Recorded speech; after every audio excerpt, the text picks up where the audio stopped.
What's up, everyone? Welcome. Unscheduled weekend edition, Normal America Show. I apologize for skipping out last night. It sort of wasn't my fault. My computer would not hook up to the internet. I don't know what the issue was. I came up here earlier to try to work on it, and it fired right up. So if it craps out on me, I know that that's a possibility. I don't think it was my computer. I think it was like an internet outage in the area I'm in is what I think it was.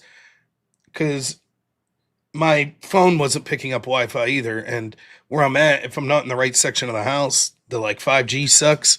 So I was missing calls and all that good stuff. Yay! So I did a little stream last night, just mobile, using my 5G up here in the office. But anyways, that was that. So I may stream tonight, maybe not. I don't know. We'll see what's going on with the family. But there's a lot to talk about politics-wise. Things seem to be getting worse for the Trumpster. Womp womp.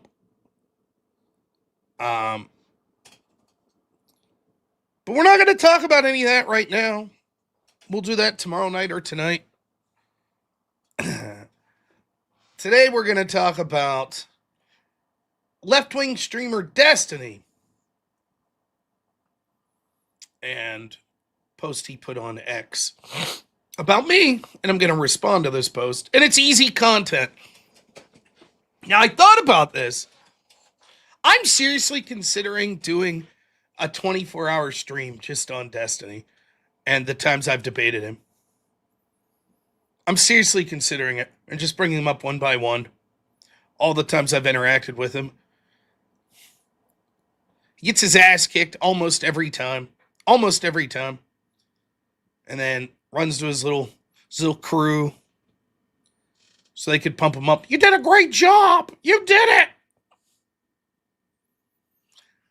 I don't know why he isn't satisfied to just ignore me, because he knows what happens when he debates me. But that's fine. If he wants to bring me up, no problem. Now, here's the thing. I don't watch his show. So, once in a while, someone will send me a clip that I'll be honest with you. Not only do I not watch pretty much any left-wing political streamer show, I watch very little right-winger ones as well. I watch horror anthology videos and chess videos and other things like that. So, once in a while, you know how it is in this online space. Like, I am doing a video responding to Destiny. So someone in Destiny's fan base will send him a DM or a Reddit post or some shit. Right? So once in a while, people will send me clips. Hey, did you see Destiny said this? But this one was fun because it's a sort of an infamous clip. And so we're gonna go through it. And it was on X where Destiny has me blocked. So I don't see anything if he ever says anything about me on X. The only reason I happened to see this was because someone else reposted it and tagged me. And so I was able to see the clip. So I figured, what the hey? We might as well go through the debate. It's an hour debate that this clip was from. I don't think I did perfectly in this debate, but I think you can see I did much better than Destiny. He is very selective in the 1 minute he takes from this to make it seem like I'm on his side and came to his side, when in actuality, the exact opposite's true. If you leave the video play for another 2-3 minutes, you can see he ends up saying, I agree. This is something Destiny does a lot. It's a pattern I've noticed with him. He'll argue with you, and then after a while, he'll change his position to agreeing with you, but act like it's you that came to his side. He did this the last time I debated him on whether or not Obama used lawfare against Trump. In the last 10 minutes of that debate, after I've talked to him, probably no shortage of 6 to 8 hours on the topic of the FBI corruptly investigating Trump in 2016, he admits it. In the last 10 minutes of my interactions with, of course they did. I've already conceded that. And his whole audience is like, yeah, we've known that all along, as they argued tooth and nail against that position for 8 years. And then all of a sudden he's like, yeah, of course. That's always been my position.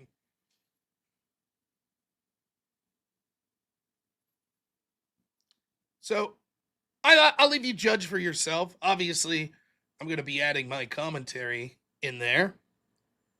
But I'm going to play the full 50-minute or so debate. So to my recollection, I will tell you as much as I can about the debate. And we'll read super chats and all that good stuff. So, but I am seriously considering just doing a 24-hour marathon where it's just like, all right, here was the 2.5-hour debate I had with Destiny on this topic. And just going through it. And then, all right, here's the next one. I'd have to find them all, though. So, the debate was on a panel show. And the show was called Drunken Debates with John Burk. Now, this took place, my guess is, in March of 2021. February or March of 2021. Just to let you know. So, we're damn near 4 or 5 years ago. And John Burk would do these panel shows, and the idea was you were supposed to drink a little. And there would be like 3 topics. So I did drink a little. I'm a little tipsy during these clips, but it's fine. It didn't affect me. And what this was after the debate. So everything you're going to hear here was after the debate. Me and Destiny start talking, and some left-wing person who I don't remember, you'll hear his voice pop up from time to time, and I'm just like, just shut up. I'm arguing with Destiny. The topic specifically was whether or not Amazon was pulling books, or should they pull books, that were anti-trans. And in particular, books that said trans was an illness. In other words, should Amazon pull books that say trans is an illness? And my response is no, for 2 reasons. One, they shouldn't be pulling books anyways, unless it's like overly gratuitously disgusting. And second, because trans is an illness. So you shouldn't pull shit that's true. Destiny's take to his credit was they shouldn't pull the book. But he's squabbling about the idea of trans being an illness. Now, the easiest way to win this debate, for me, from my perspective, is to argue that it's an illness. And if you want to say, no, it's not a mental illness, it's a physical condition, that's still an illness. Now, I think overwhelmingly it's mental, but let's say I'm wrong. Let's say it really is a physical, you have a female brain in a male body. That's still an illness or a disorder, something abnormal with the human condition. That's my argument. It's an illness. It's most likely a mental illness, but even if not, even if you say, no, they're not mentally ill, they actually have female brains in male bodies. They actually have male brains in female bodies. Okay, cool. Still an illness. Disorder, whatever. That's the claim that I was making.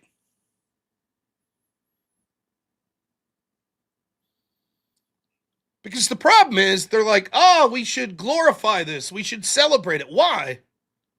Why? Do we celebrate bipolar?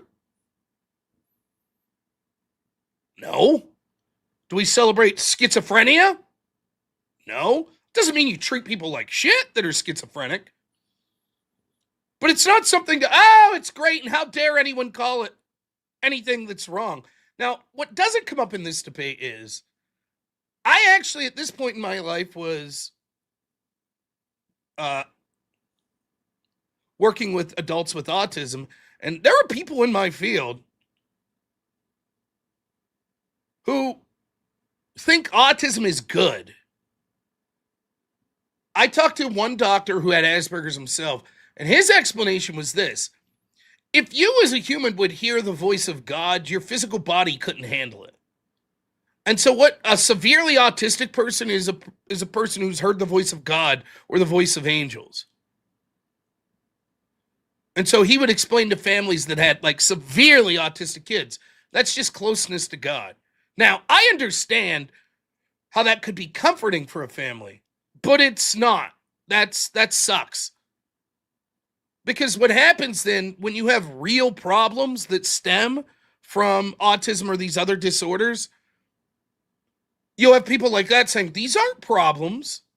These are unique situations to be celebrated. Some of those unique situations would be people doing fecal smears, where they would rub fecal matter all over their body. I don't need to tell you how gross that is, let alone imagine that you had bug bites or some sort of open sore and you're rubbing that on you.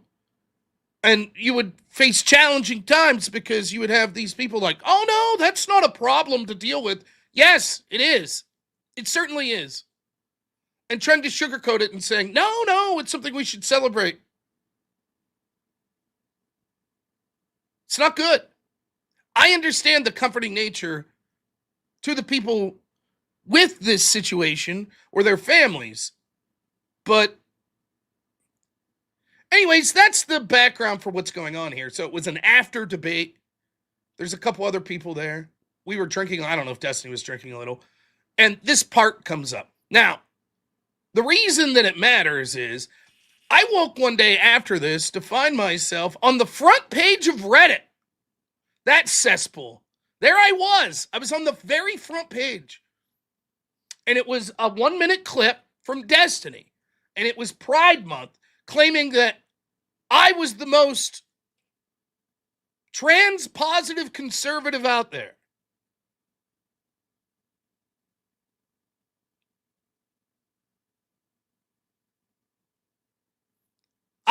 Destiny, through sheer logic and argumentative skill, brought me over to his side. And here was the minute clip he played.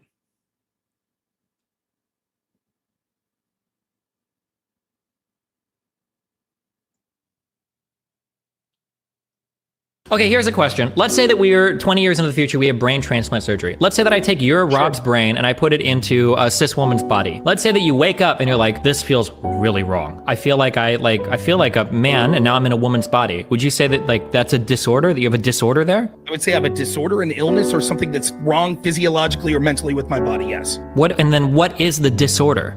The disorder is that my brain is in the wrong body. Okay, so what is a solution for that? Put my brain in a body that more aligns with what my brain is. Okay, you just stated exactly that. Okay, I love you. You are the most trans-positive conservative I've ever argued with. So that is exactly the position that trans people take, is what you should do is you need to make the body match what the brain says. So that's why we have things like hormone replacement therapy, sex reassignment surgery. It's to make the body match what the brain is experiencing. So what you just said is that exactly. Okay. Now notice how I'm cut off there. Now that was the exact clip that was put on Reddit. Of course, because Destiny has a larger audience than me and more reach, no one sees my response. No one bothered to go watch the debate and see if I had anything to say in response to that or how that actually came up. Now, it's difficult because Destiny, you'll see, acts like a child throughout this debate, including threatening to leave at one point and announcing that he's refusing to listen to me. So, before I get to the full debate, which we'll watch, this analogy makes no sense. Your brain is in your body. Yes, that's true of a trans person. That brain is the brain for that body. If we had some crazy technology, like, think of it this way. If you wake up, if you're having drinks with someone and you wake up in a bathtub full of ice, you passed out and they took your kidney, yeah, get your fucking kidney back and put it back in your body. Yep. Okay, let's say it's some cyberpunk future where they could take your brain out and put it in a different body. Yeah, that's not good. They should put your brain back in your body. Yep. How is that akin to trans? Because trans are delusional? Okay, there are people that think they're animals. Should we do our best to take their brains out and put them in a body of an animal? If they think that they are actually a person with one arm, should we chop off their arm so their body more matches what their brain is?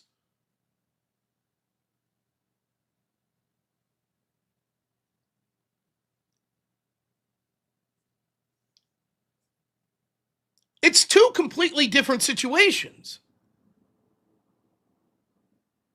There's all sorts of delusions, and you'll hear throughout this debate, that people could have about their body. There are people, for example, that are anorexic. They feel their brain is in a body that doesn't match what their image is of what their actual body should be. Okay. Should we give them surgery? Should we give anorexic people liposuction for the small 0.001% fat that they have?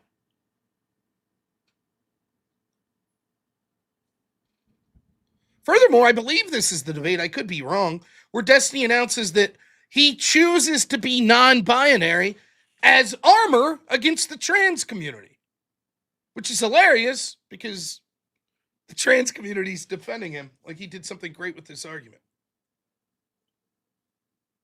Now, this is a 5-year-old clip that he resurfaces. I don't know why. He just had his debate with Konstantin Kisin, and so he puts up on his conservatives wage a whole culture war just to agree with the treatment in the first place. Lol. It's not the treatment. No one's suggesting that. There is a difference between a person saying, this is my brain that's always been in my body, and I feel that I shouldn't have a penis. So chop it off. I feel that I'm really a woman. Versus you literally took my brain out of my body and put it in a different body. Two completely different things.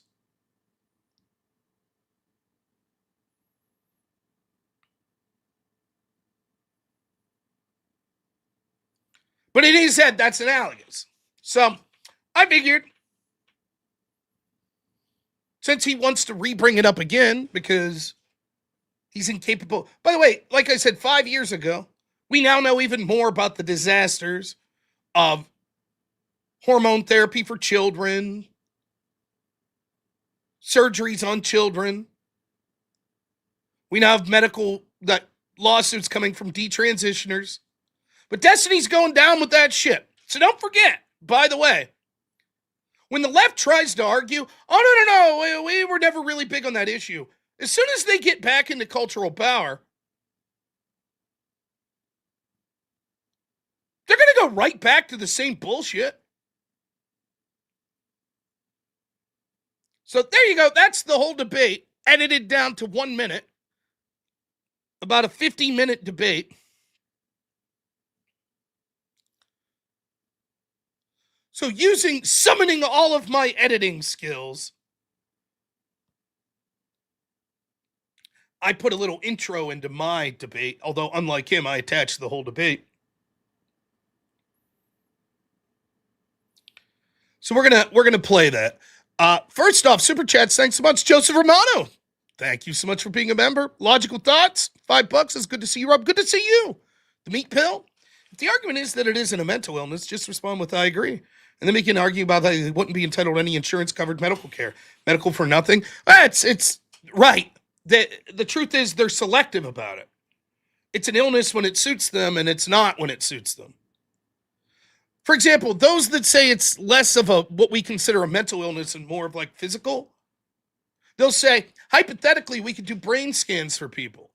And you'll be able to see, that's a female brain. Really? That one's in a male body. Okay, let's say that's hypothetically true. What if 99% of trans people, that isn't the case? Then what? We tell them they're fake trans? Sorry, you're faking it. Is that what we would do? Of course not. You know, they'd be like, well, there's other ways to be trans. Uh-huh.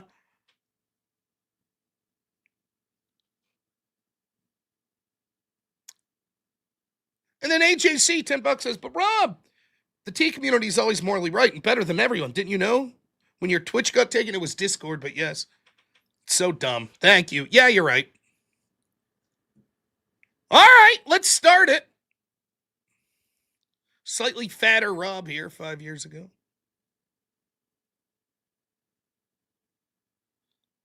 Now, the beginning's just editing. You'll notice the section where he's talking, right?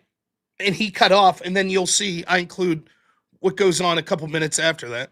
Question I wanted to get to when I said, if you give me 5 minutes to question you. So your interpretation is, and correct me if I'm wrong, I'm not trying to straw man you. You say that it's not an illness. Transgenderism is not an illness if you could function perfectly acceptable in society.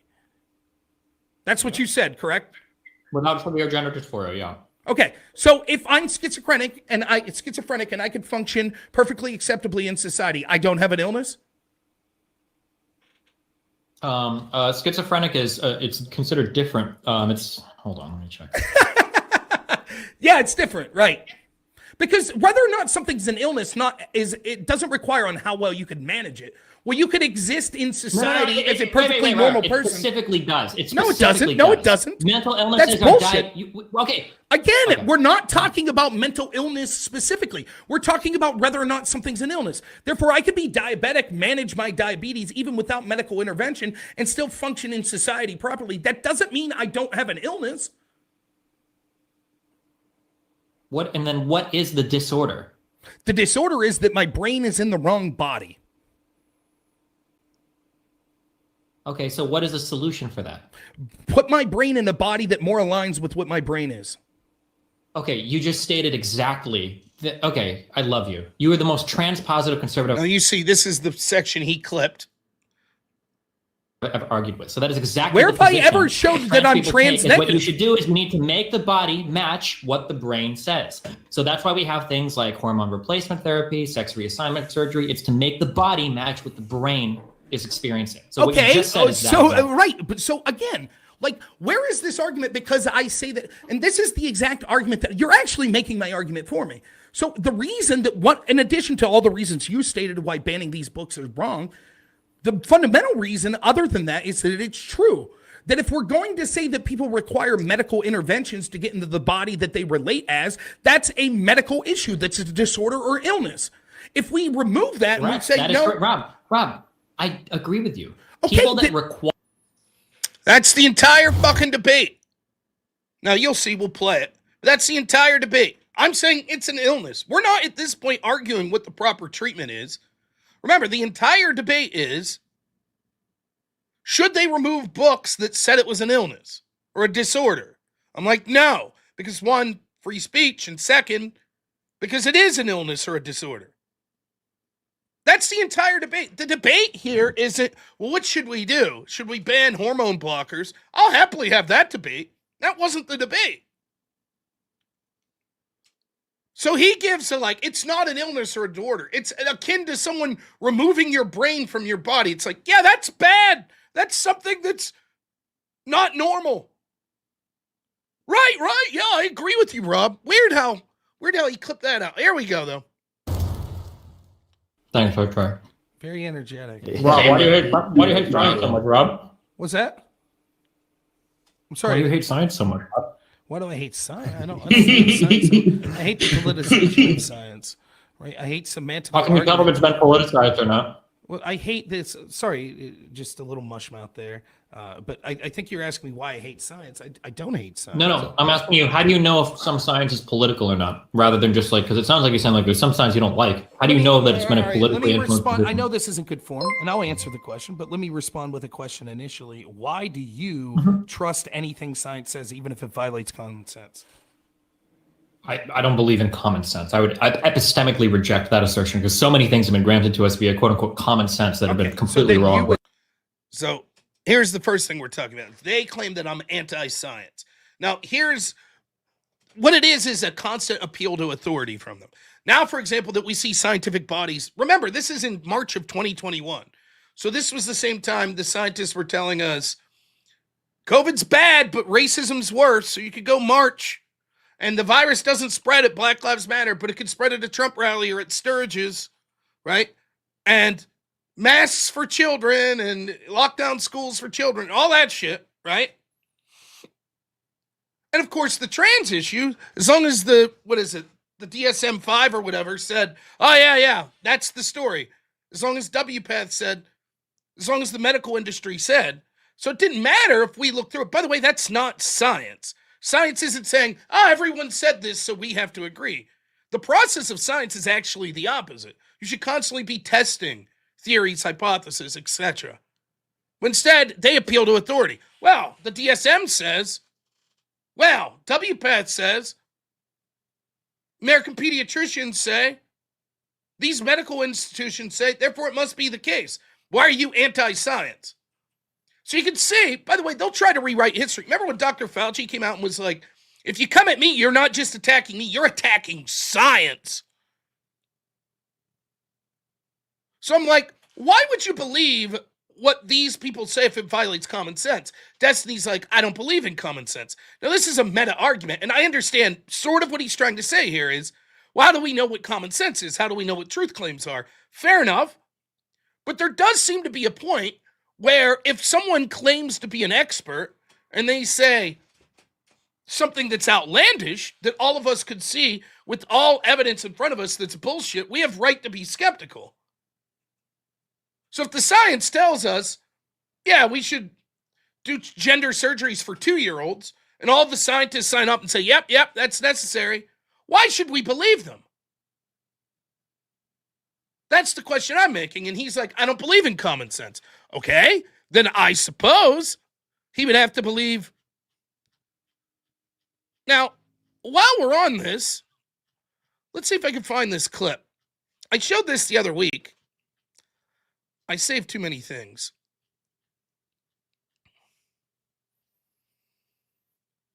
But this is an important one. Remember the guy we talked about, the scientist? He's considered one of the fathers of scientific method or evidence-based treatment, I think is how they said it.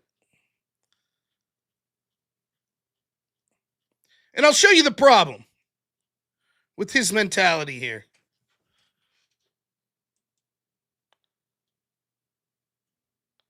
I'll find it. Give me a second.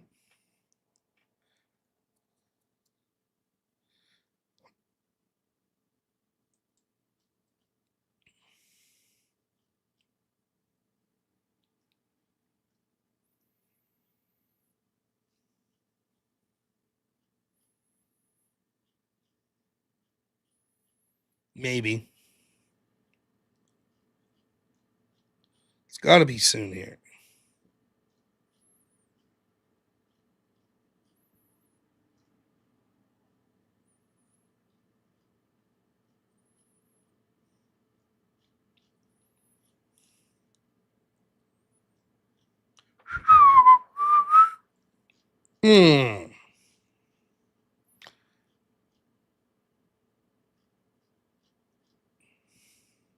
Here we are. Now, I want you to think of this clip as you listen to this exchange we're about to have. This guy in the center, he's considered one of the fathers of evidence-based treatment. There's been lots of people talking about the whole McMaster statement and everything. And somebody recently said that the very fact that you have signed this statement that says, I don't know, this is medically necessary. It's unconscionable. How ridiculous. We never said anything. I told you though. See, the science said these hormone therapies, treatments, etc. was medically necessary. No, this guy says. How dare you? I would never say that. I would never use the term medically necessary in the law. I would never use it. The fact that you just say we said it was medical necessary is completely wrong.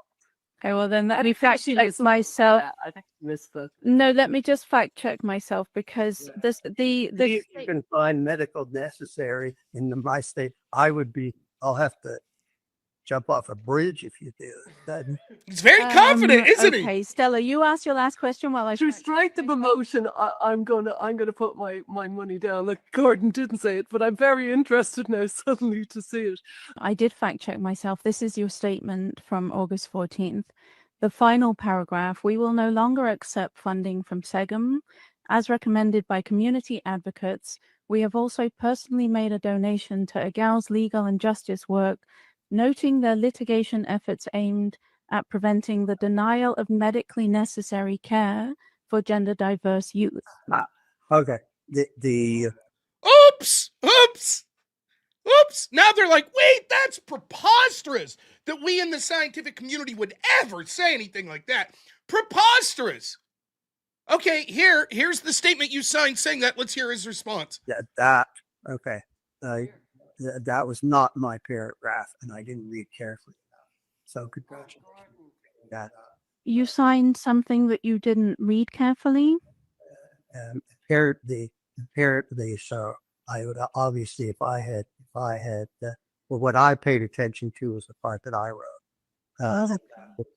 If you want to know what I think, read the part that I clearly wrote. But you signed a statement with something that very definitely goes against your position, which is medically necessary, is the phrase. Sorry, but to pick that out that was in the context of is inappropriate. Yeah, sure.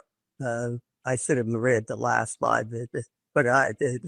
That part of it was not what my focus was.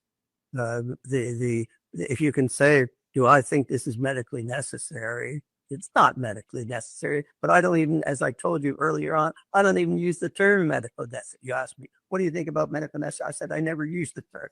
We do now, though, because you signed something that. Come on, you know. Oh, I have to. The fallout has been so immense. It's been so big. Don't pillory me for not having read something more carefully than I should have read. Okay. But no, I have to give you your due. You rose to the position you rose to because of extraordinary work. And therefore we expect extraordinary responsibility and work from you. And I'm afraid you've kind of discredited yourself by signing something with a paragraph that clearly you don't hold with, and that is going to be positioned with your name. What I wrote, what? Okay, I was a dope. Okay, I'm sometimes a dope. I'm often a dope. What I looked I'm just stupid. Was, we are supporting this because of the act against the legislation. That's what I took away. That's what I took away from it. So, just to be clear, Destiny's argument would be these two women, why are they anti-science? Who are they to get to decide what to believe scientifically? That's Destiny's argument, right? You can't question this man. He's a scientist. A bunch of scientists came together and wrote a paper. Now, of course, they're all running from the hills. No, I didn't mean that. I just signed something I didn't say. So here's how the game works. A bunch of industries that have financial interests and low standards for what gets reported make declarative statements. Political people like Destiny go out and say, see, these are the official statements, and you can't question them. Then later, when those statements are retracted, they say, how dare you hold us to account? It was a simple mistake. I didn't read what was there. Don't blame me. And it's like, yeah, but then political people took what you signed your name to and used the fact that you have credentials to make their argument. And you're like, that was never what I was saying in the first place. Damage done. How many people ended up getting surgeries, trans surgeries, based on people like this dude that were too cowardly to stand up and say, no, wait a minute. That's not what I'm saying. On this very issue that I'm talking about with Destiny here 5 years ago, the trans issue. So keep that. Now 5 years, let's go back in time, 5 years, and you'll see Destiny sort of making the same argument here with me. Why don't you trust the science? No, I'm asking you, how do you know if some science is political or not, rather than just like, because it sounds like you sound like there's some science you don't like. How do you know that it's meant to politically influence? I know this isn't good form, and I'll answer the question, but let me respond with a question initially. Why do you trust anything science says, even if it violates common sense? I don't believe in common sense. I'd epistemically reject that assertion because so many things have been granted to us via quote unquote common sense that have been completely wrong. So then you would say if a majority of scientists say something, it's proof, and you can't disagree with it with common sense facts because you're not a scientist, correct?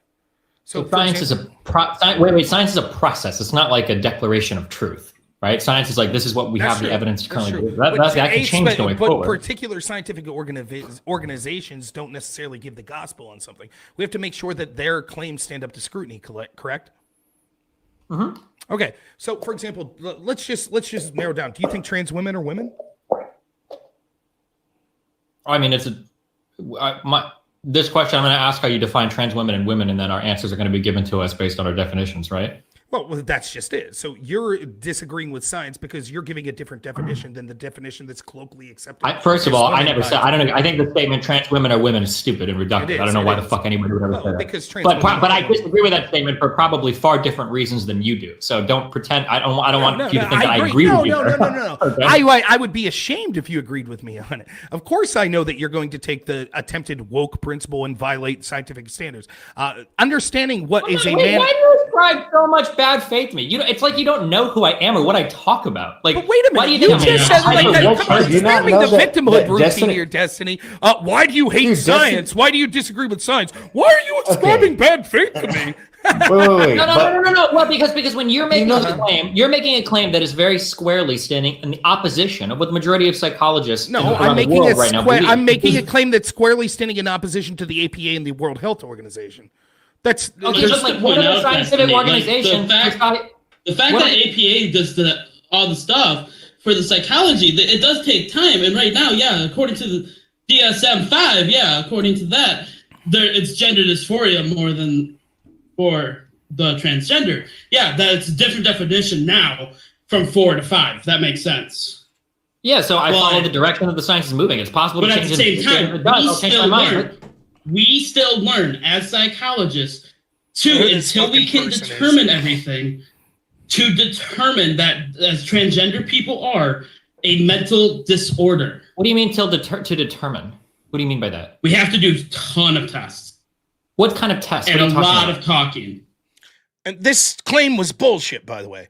This is a claim when you used to debate these trans issues, people would say, oh, before people get diagnosed with severe gender dysphoria and get treatments, it's years and years. Now we see people, detransitioners, filing lawsuits like, I went in one time and they recommended it. And we're like, you have to come back another time for consultation. Within 3 months, they had me on hormones.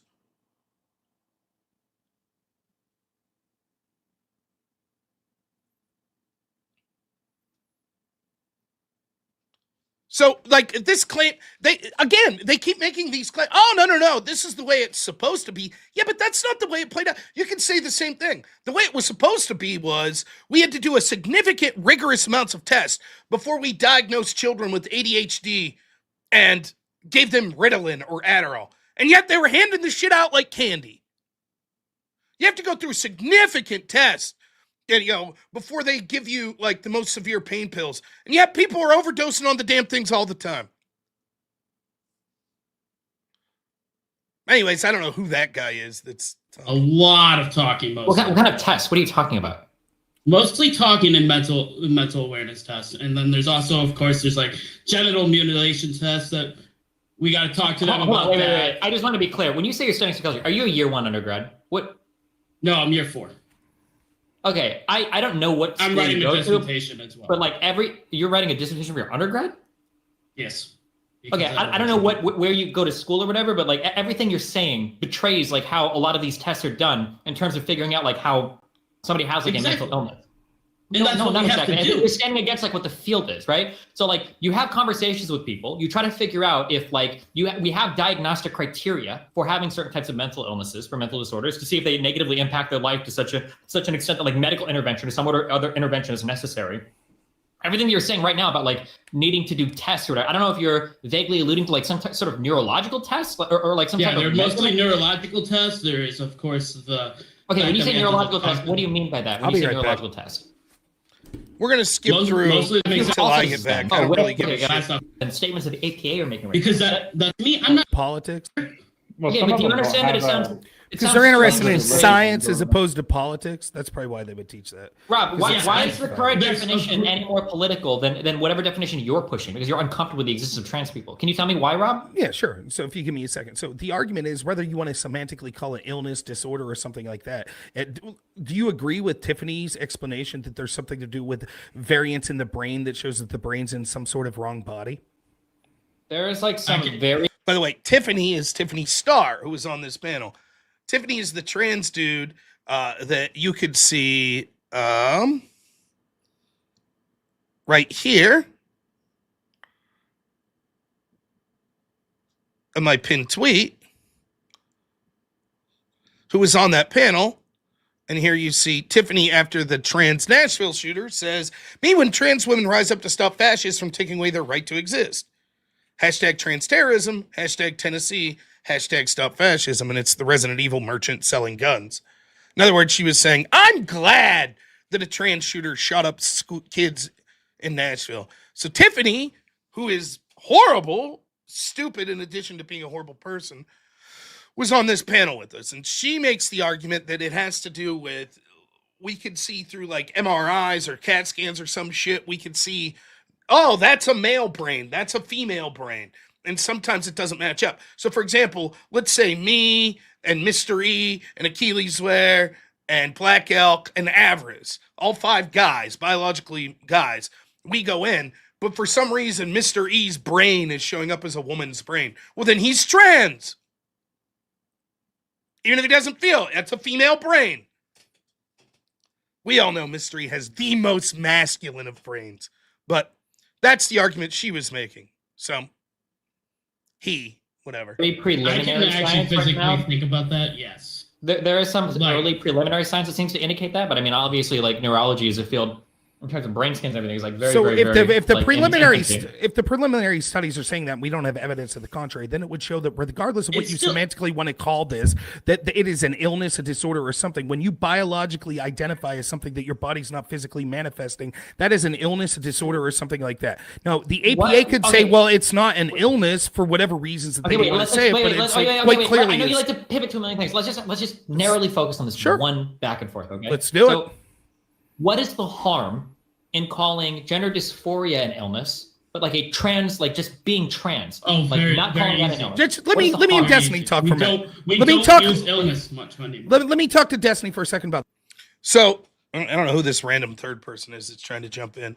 Now you see, it doesn't become about what's true or not. It's what is the harm? Now, this is the same argument to hear. Well, what's the harm with asking us to use pronoun? What's the harm with me telling you, hey, you have to call me a she? What's the harm? The truth of it's irrelevant to them. What's the harm? What's the harm if we don't call trans people without gender dysphoria ill or having a disorder or something wrong with them? What's the harm?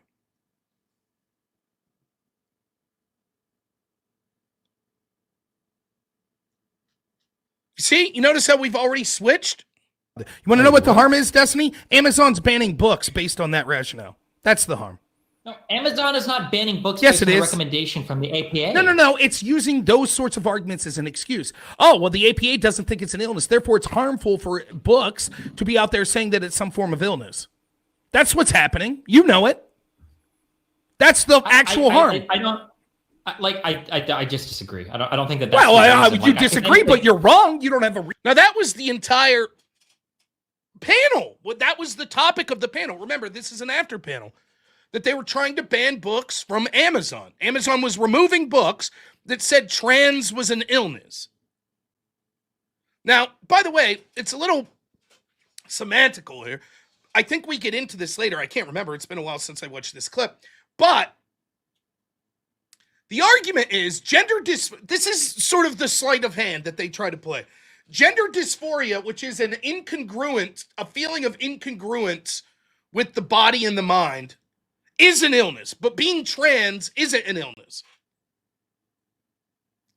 So when you're like, now wait a minute, on one hand, if they want to say it's not an illness, like fine, then you don't get your hormone therapies covered by your insurance and all of this stuff. And they go, well, wait a minute. That's gender dysphoria, not trans. That is an illness. Of course, the question becomes, how are you trans without a feeling of incongruence between your mind and body? How would that be possible? Theoretically, we could all be trans then. Because if you're like, well, there's no feeling of incongruence,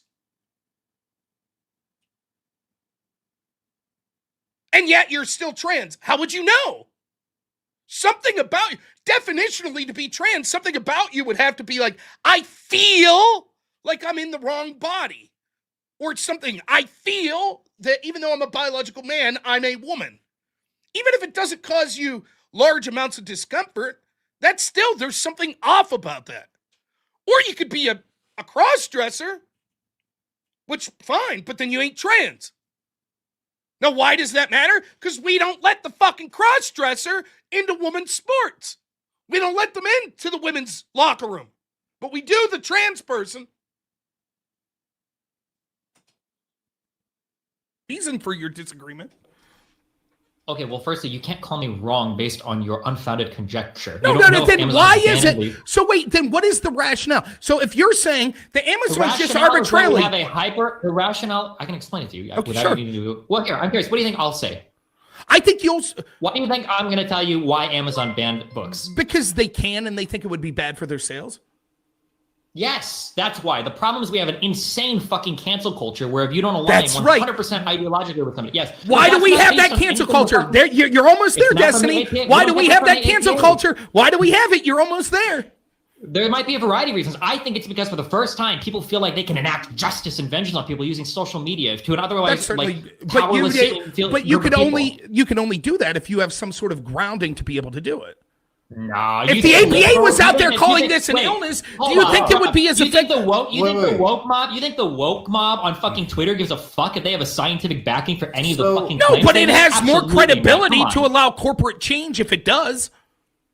Wait, but I'm curious, totally Rob, do you know that? So the point, he is correct that the fucking woke mob, it doesn't matter if they have evidence or institutions behind them or not. But the institutions being behind them is what lets them get so much power. For example, if the APA and if the DSM and the American Pediatric Association and all these places, American Medical Association, if they all came out and were like, this is fucking insane, we're butchering children's, this is a terrible illness, what are we doing? Then it would be far less effective for the wokies to be like, we demand all of their literature be pulled off of Amazon and all the books that cite it. So yeah, they might still make those arguments. It's just, it wouldn't have near the power to affect our corporate and cultural change without the backing of these institutions. And the fact that Destiny's like, I don't believe that, that's the harm, right? That's one of the harms, anyways. That Destiny was sort of canceled by the mob to some I don't think he I cares, don't but know or yeah, give a but- shit. Yeah, I mean, of course I don't. What would I care? Okay, I mean, I don't know. No, it's irrelevant to the conversation. Sucks if you got canceled too. I've been on the I'm not even big enough to get canceled. I'm off the But you radar. were coming at him sort of like he was like part of that or like backing. Yeah, I'm not in favor of cancel. I didn't accuse it. I never accused the cancel mob.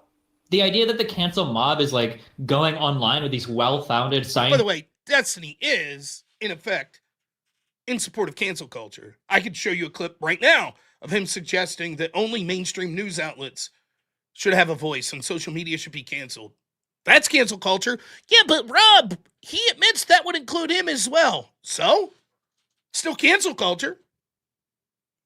Scientific opinions in order to like quote unquote cancel people is ridiculous. Like a lot of this stuff is like, for instance, a lot of the concepts of like behind trigger warnings are not scientific. These aren't rooted in anything that any psychological study has shown or any statements that the APA has. And in fact, there's been research to the opposite. It shows that like excessive trigger warnings can be an unhealthy form of accommodation that actually inhibits people's ability to function. Well, I agree with that. I agree with all that, but you're denying reality if you don't think that we have medical experts that say actually there's truth to what these cancel culture people are saying, that doesn't involve, that doesn't help them achieve the power to cancel the things that they want. You're just wrong if you're saying. I don't agree. I don't agree that academics in general are trying to quote unquote cancel people. But that's and not, I don't agree that's that the not the cancel same mob goes question. to academia to get their cancel opinions. That's not Those are the same big question. disconnects. Their motivations are relevant. You said, what is the harm of them saying this? And I said, the harm is it's used to cancel, in part to cancel things that disagree with it.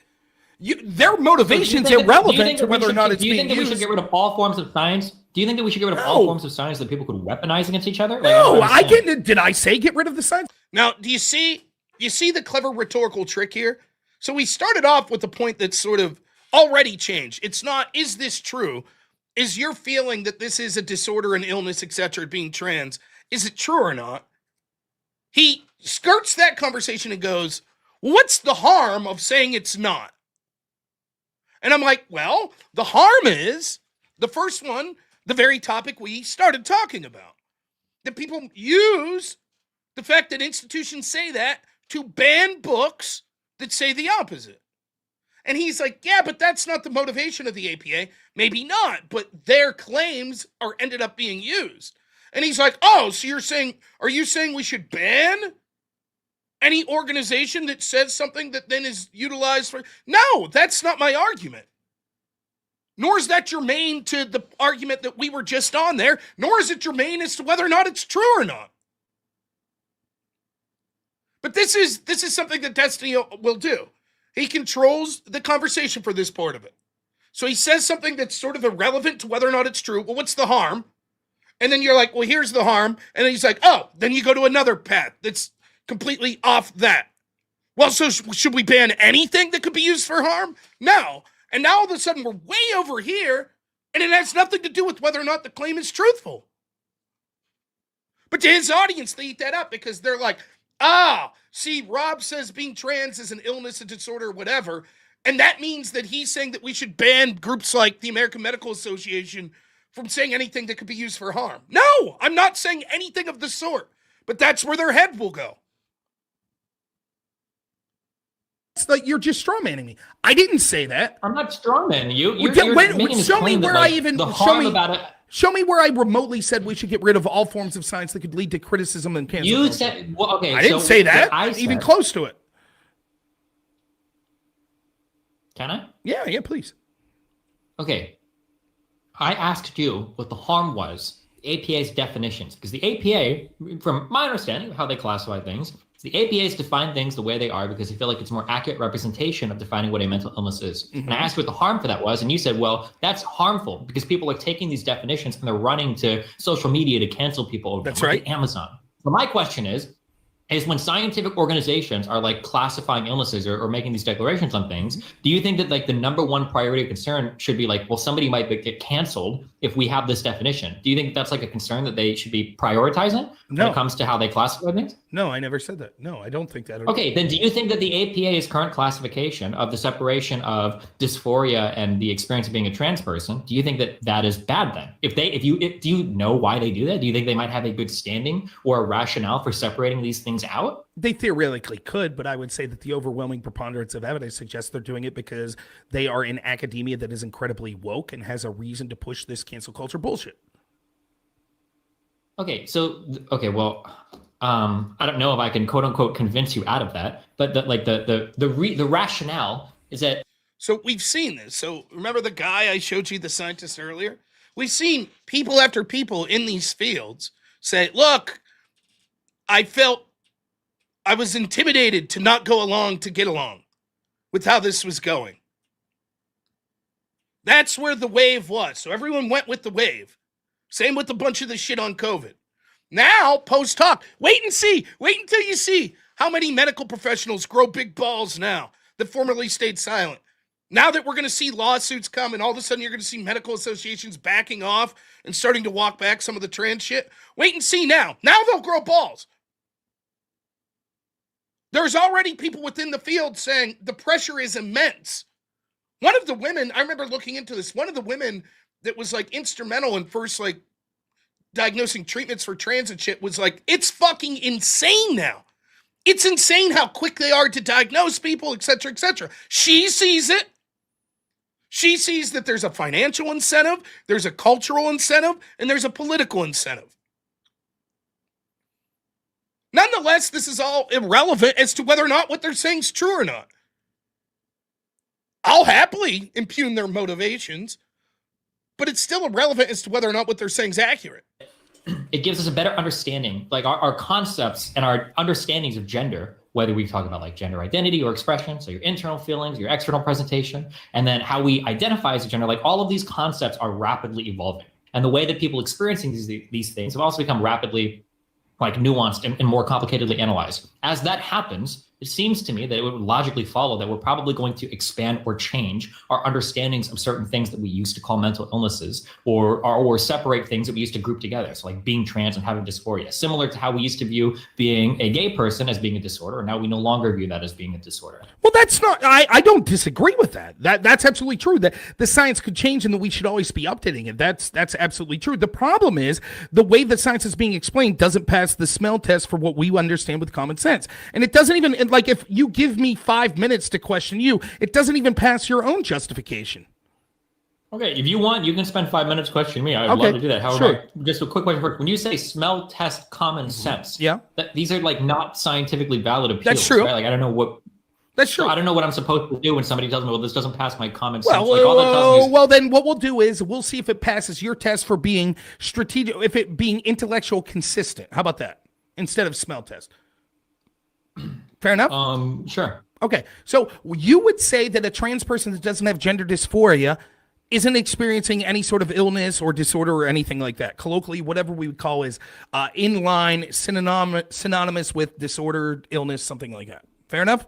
Is that a fair statement? Wait, can you restate that again? Sorry, Yeah. Like you would say someone that's transgender but isn't experiencing gender dysphoria is not experiencing an illness, a disorder, or any synonym with those terms, correct? But not any APA like define like mental disorder. Well, but wait a minute. That's like, so that's an unrelenting pill to authority. Like, why is it that only the APA that we should accept? Like, as human beings, we should be able to determine whether or not we're like we're questioning. This would have been a better way for me to phrase this. We're questioning the APA's claims, right? And so, for you to then go back and appeal to the APA, how can we test the APA's claims if you're just going to immediately say, I appeal to them? That's exactly what we're doing. We're seeing if me and Destiny, thinking through this, would agree with the APA. Questioning whether or not the APA definition is acceptable. So appealing to them as the authority on whether or not it's acceptable seems to not be a fair supposition, correct? My supposition is that based on your own logic. You just asked me a question. Don't volunteer your answer. Let me answer you. Okay. So why do we accept the APA's definition? Because I feel like it is important in society that we have central bodies that we appeal to when it comes to broadly understanding like these definitions related to our health. Because without that, it feels as though we will descend into chaos where everybody is using their own unique definitions or their own unique understandings of mental illness. I think it's probably. Now, I'm sure I respond correctly here, but you see, well, we can't challenge the central authorities because the central authorities are important or else it'll be chaos. By the way, you could use this in any appeal to authority, which is why I always say that Destiny is an establishmentarian. More than he's a lefty, he's an anti-Trumper first and foremost. But he's always going to appeal to the authorities. Well, that's true because the FBI told me. Well, that's true because the State Department told me. Well, that's true because the Medical Association told me. That's true because the CDC told me. But what if they're wrong? They can't be wrong because they told me. And if they are wrong, that would be damaging to our society. So therefore, I just accept and appeal to them as being correct because it would be too damaging to think they're incorrect. Now, it could be true that if the groups that we look at, we should look at groups as sort of authority figures. I agree. You would hope that society is set up with organizations and people that are better at certain things, being trustworthy so we could look to them for answers in their field of expertise. However, that's not the case. Take journalism. It sucks now. Yes, it is important to have journalists we can trust, but we don't. That doesn't mean, well, it would be damaging if we don't trust journalism. Therefore, we have to trust them, even if they're clearly wrong. Because the alternative would be to not trust them, which would be bad. That's irrelevant as to whether or not their claims are truthful. So again, you could see it. If you watch Destiny and you understand this about him, he's always appealing to the authority until the authority doesn't agree with him. If I said, well, Trump's State Department said that, no, their missiles didn't hit a school in Iran. He would say, fuck that. It's been reported, blah, blah, blah. I'd say, wow, it would be so damaging, though, if we couldn't trust Trump's intel agents. He'd say, yes, that's the problem. See, he gets it. See? But when the shoe's on the other foot, he's like, well, it would be bad if we didn't trust them. Right. Probably better that we have a central body of knowledge that we appeal to because it gives us a more consistent understanding of the experience that everybody has in society and gives us the ability to diagnose and treat and accommodate people better. Okay, so if the APA comes out and says, okay, so fairness, if the APA comes out and says being gay is a mental illness, you'll say, fair enough. We have to accept that, correct? Yeah, that's where the research goes. Yeah, sure. It doesn't matter if that's where the research goes. Because you're saying we can't interrogate the research with common sense or to make sure that it's intellectually consistent because the APA is saying it. I don't think that we can come out and say common sense is our way of interrogation.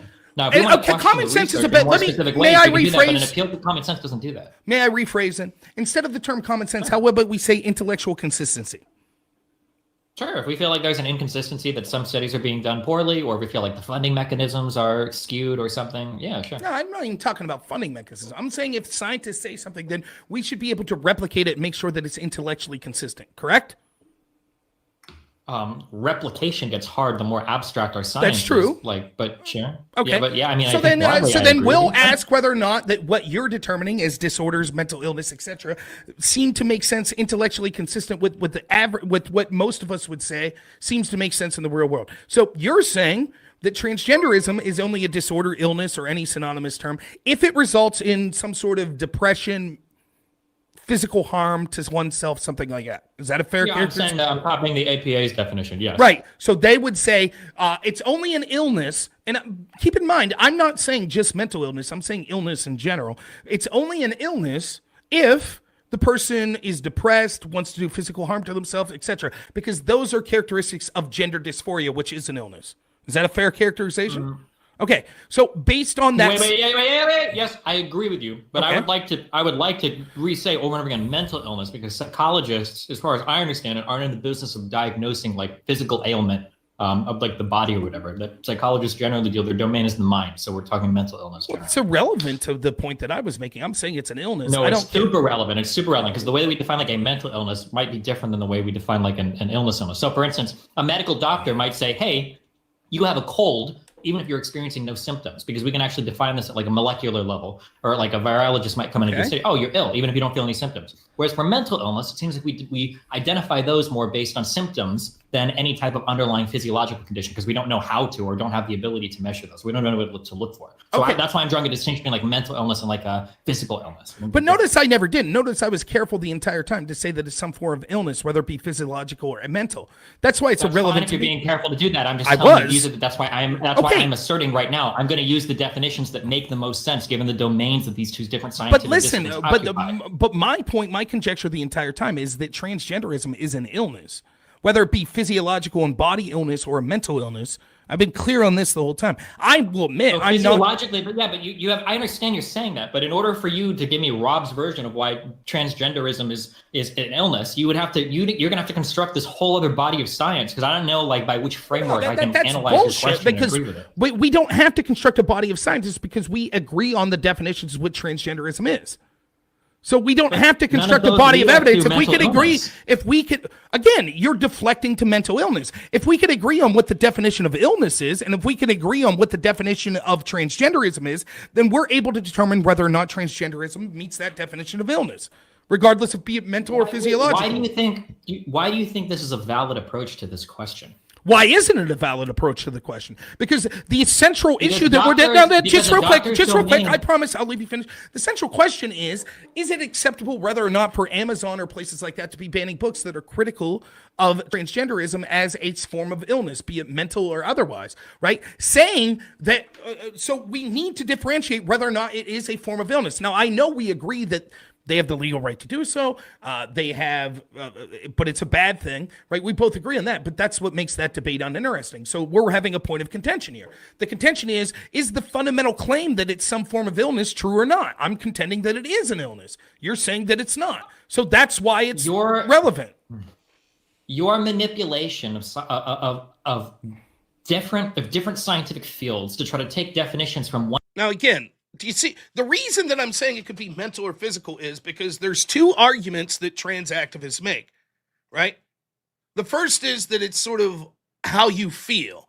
That would be in the realm of mental illness, right? Others say, no, it's an actual physiological, it is literally a female brain in a male body. So it's not a mental disorder in the sense that we'd say like depression or bipolar. It's actually, now you might still say, well, it's still mental because it has to do with the brain, etc. But I'm saying that there's two different parts of it. And so what I'm trying to do is be careful because I know what'll happen.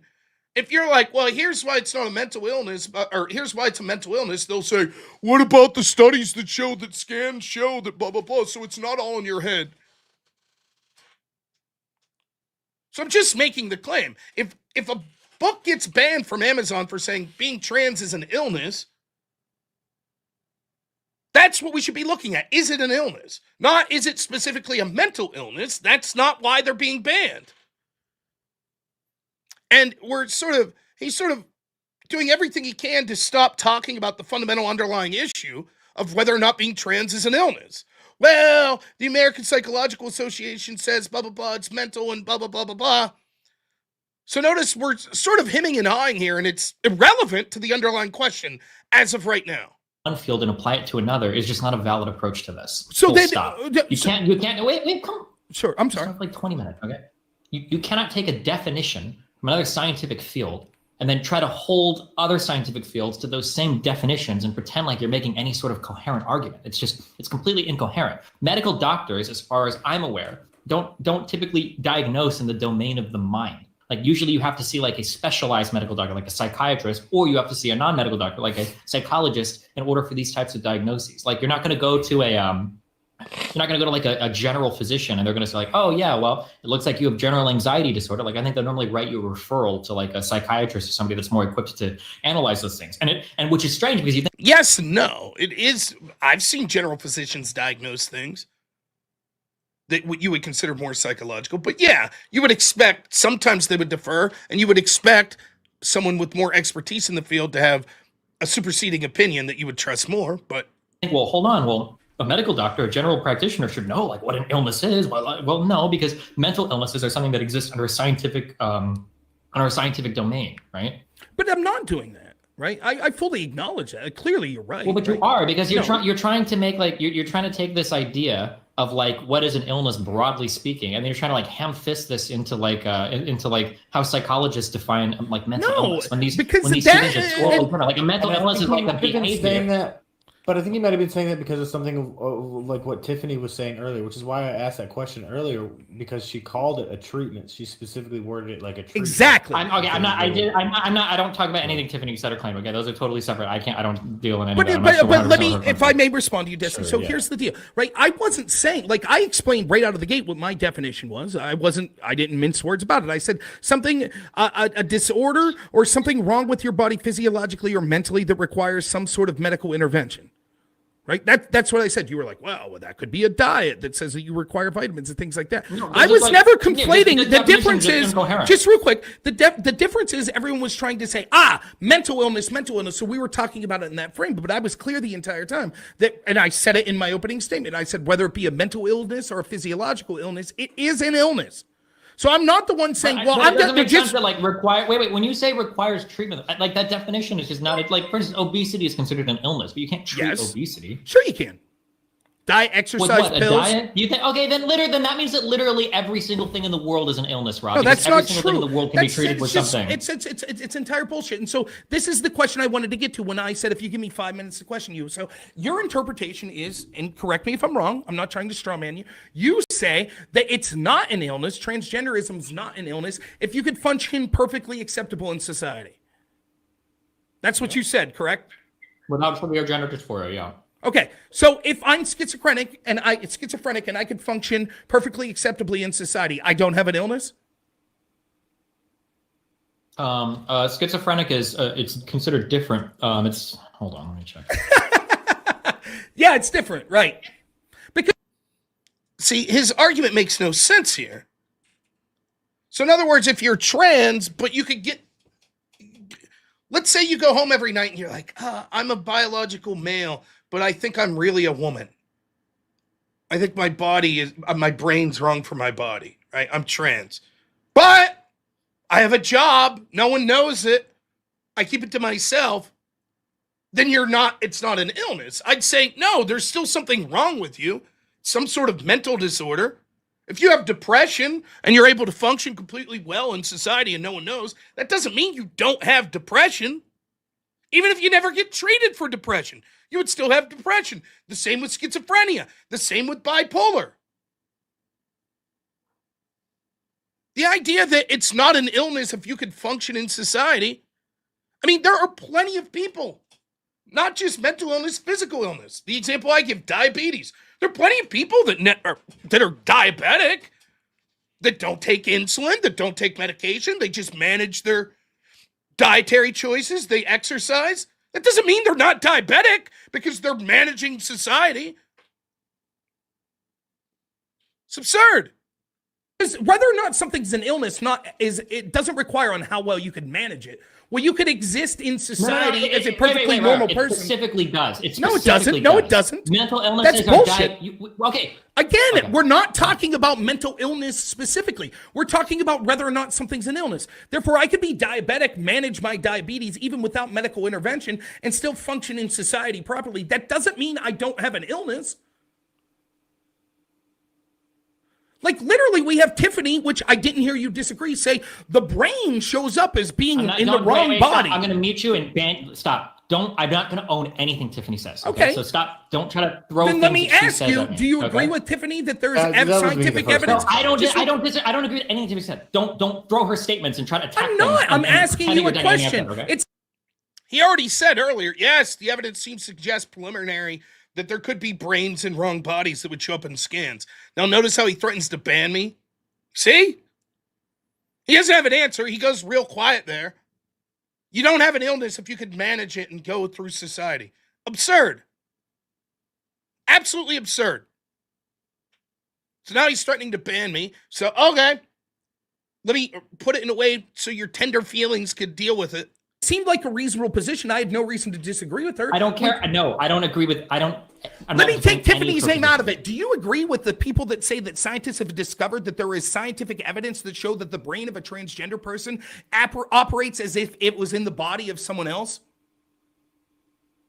That there seems to be preliminary research that says that. That's right. Okay, so let's take Tiffany's argument out of it. That would seem to suggest some sort of disorder or illness. I don't think that's a controversial statement. If your brain is not matching up with the physical body that you have, if your brain is physiologically not matching up with the body that you have, that is an illness or a disorder. Simple. By what? Wait, what value do you get defining it as such? Because the brain is... No, again, why would that not be the case? Why would that not be the case that it's, again, I'm not hung up. When I'm using the words illness, disorder, whatever, what I'm saying is like, there's something wrong with the body. There's something wrong. You have a mental issue, you have a physical issue. Something is wrong. It's not something to celebrate. It's not something to ban people saying that it's an illness, disorder, whatever. There's something fucking wrong. That's it. What benefit do you get to cause it? What are you talking about? One, it's irrelevant whether or not I can point to any benefits. Secondly, because what happens is when we say, oh, no, that's not an illness. That's not something wrong. Then we end up saying, therefore, we must celebrate it. It's totally normal.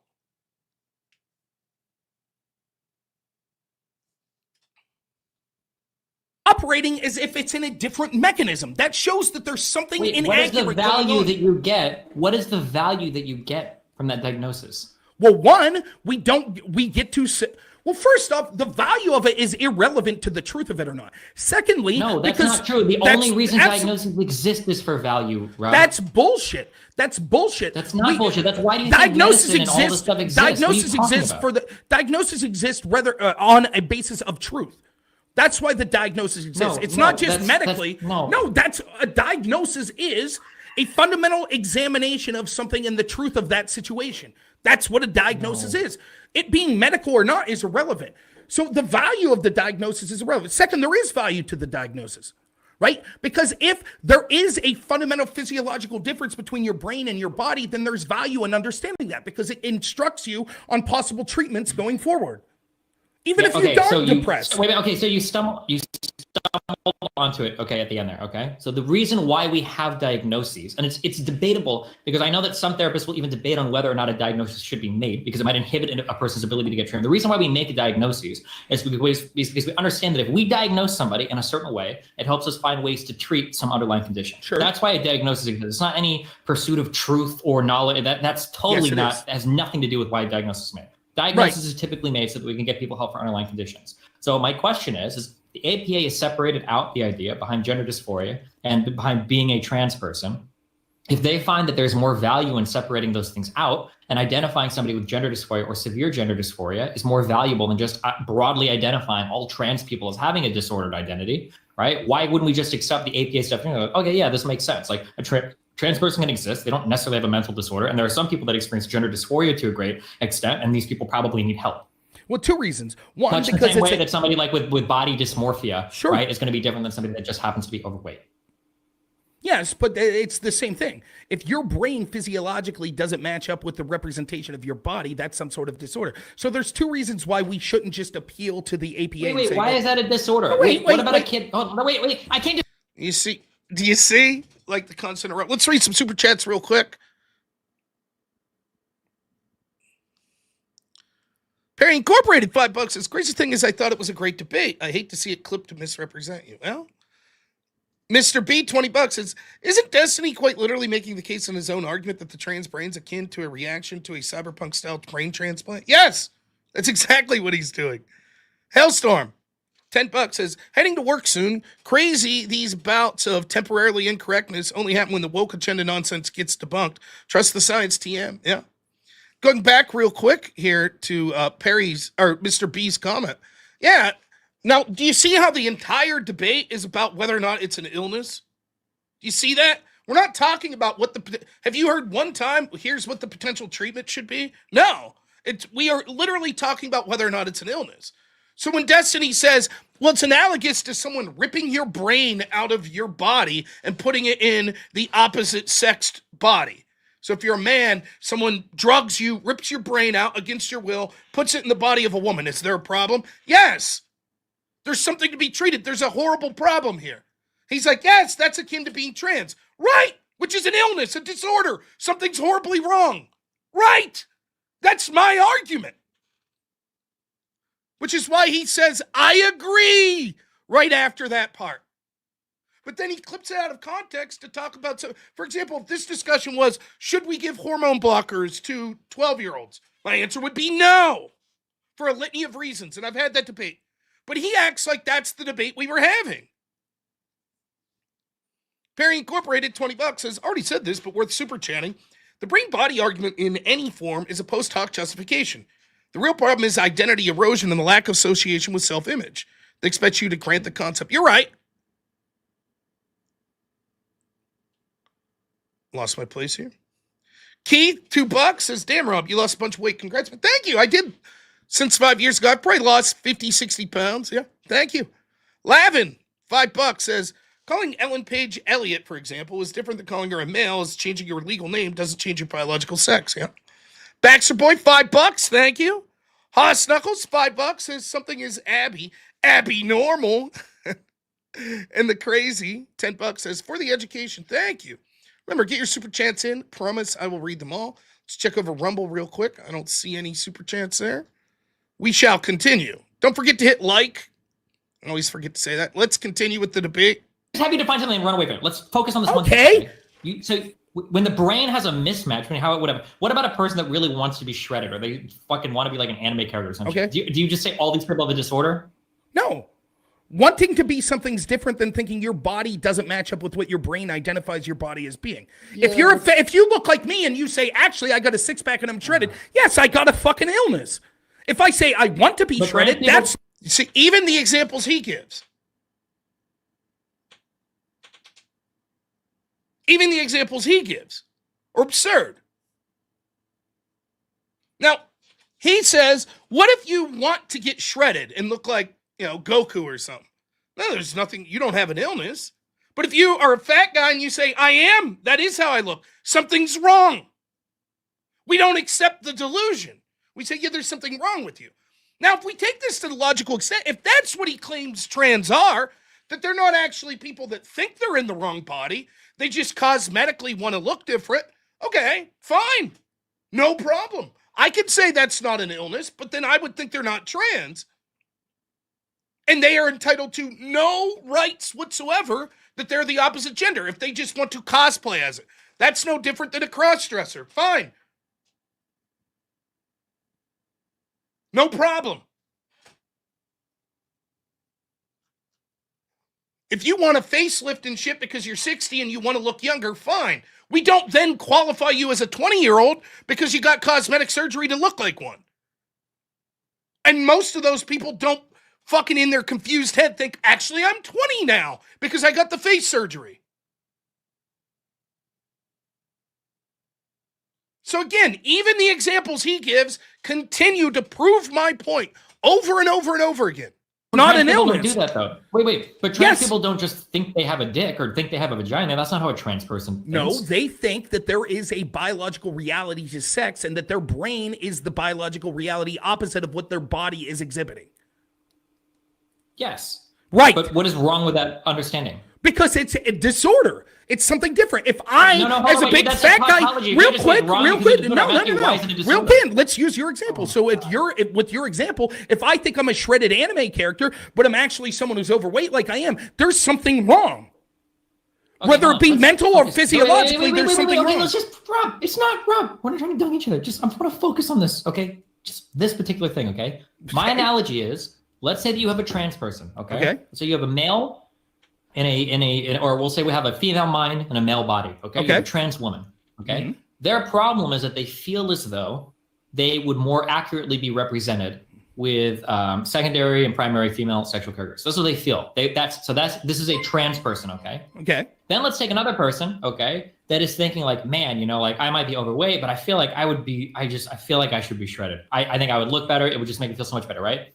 So that might be somebody that has like a difference in what they want their body to be. Sure. Now on the trans side, you might have somebody that says, my difference between what I want my body to be and what it is so severe, it's causing me extreme mental anguish that's preventing me from functioning on a day-to-day basis. And then hopping over to the kid that wants to be shredded, he might be overweight and it's affecting his image so severely, it's affecting his ability to have a day-to-day experience. That's the comparison between the two. So you can have a trans person, much like you can have a person with a different body image that isn't necessarily doesn't have an experience with mental illness. It's not inhibiting their ability to function in society.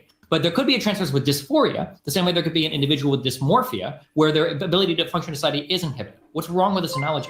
The problem with the analogy is you're misrepresenting the question, because trans people aren't people that want to be a different gender or a different sex. They're people that feel they are the different sex. So it's not a want. No, okay, wait. That's what's fundamentally different. I just gave you a chance to talk. So the difference is this: the person that wants to be shredded. Everything you say, I'm going to focus on what you just said. So okay, I don't give a fuck. You can. Now there you see Destiny crashing out. I sit there and let him go unimpeded. Going back to this analogy, I start to answer. He tries to interrupt. I say, I'm going to respond. He says, I'm going to ignore everything that you say. See? You think the debate's going well for him here? Sure. Okay, I try to give you the dignity of listening to what you're saying. So when you're talking about the person that's overweight and that wants to be shredded, that is a want. That's not the belief that I actually am shredded. The person that's transgender thinks I actually am a woman, even though my biology, my chromosomes, my sexual organs represent a man. That's what makes it an illness or a disorder. It's not want, it's the belief that you are. See, it didn't take long. I'm sure you ignored it, but go ahead.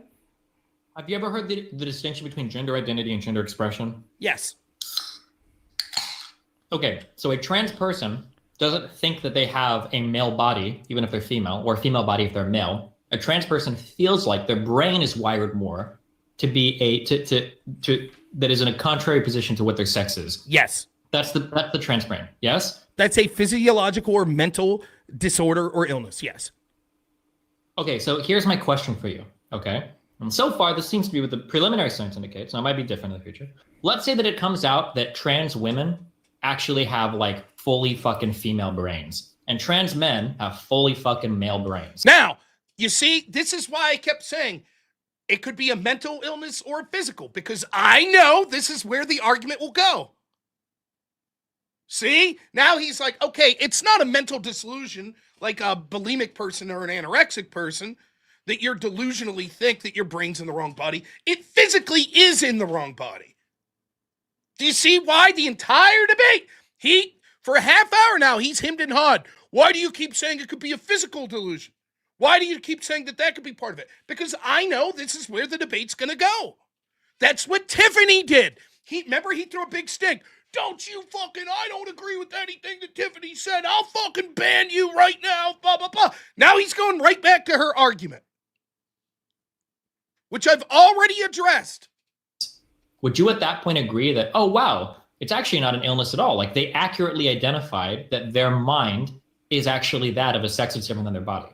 Would you agree with that, or would you still fight against this and call it a mental illness? No, it's proof that it is an illness.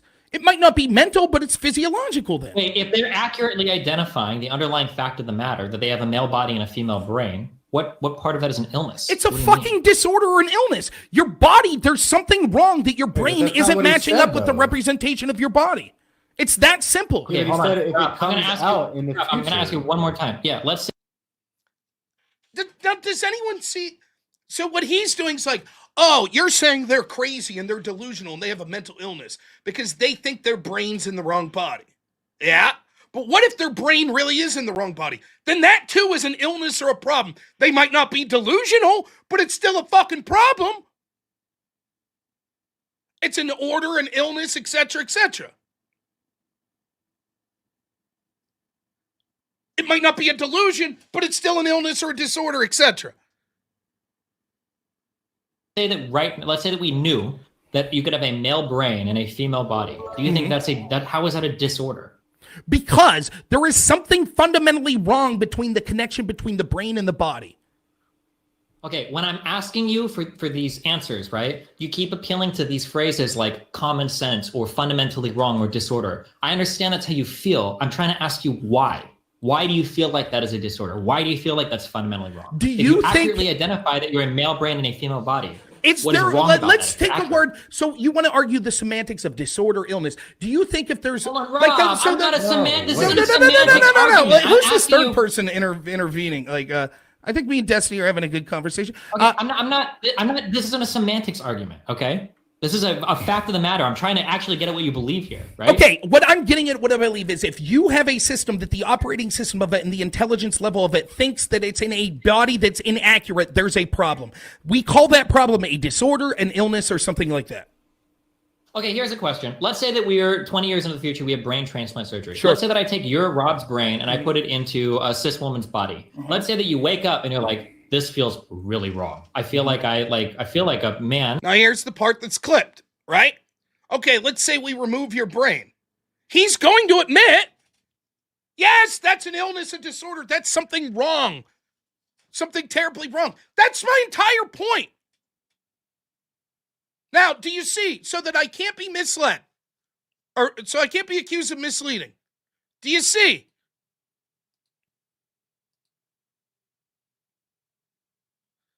This is the clip that they clipped. 1 minute. 1 minute is what they clipped.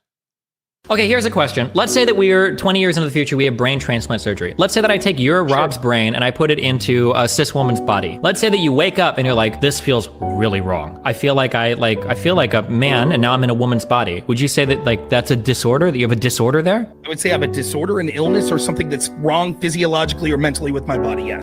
Now, isn't that been my entire argument that he's been fighting back? There's just a disorder, an illness, there's something horribly wrong with my body. He was arguing no. No, that's not what it means. That was his argument. No. I'm saying, yes, that would still be something horribly wrong. Yes. What is the disorder? The disorder is that my brain is in the wrong body. See? It's a disorder, it's an illness, etc. Now watch, he concedes this. Okay, so what is a solution for that? Put my brain in a body that more aligns with what my brain is. Okay. See? Now he He makes it seem as if this entire debate was talking about solutions to trans people. That's not what the debate was. He literally, this example, his clip right here, if you watch the debate up until this point, proves my entire argument. He's saying, yes, it is a disorder. It is an illness. It is something wrong. There is treatments that we should do. We should put your brain back in the right body. Do you see? And he clips this 50-second section to be like, I win the debate. I got Rob to agree with me.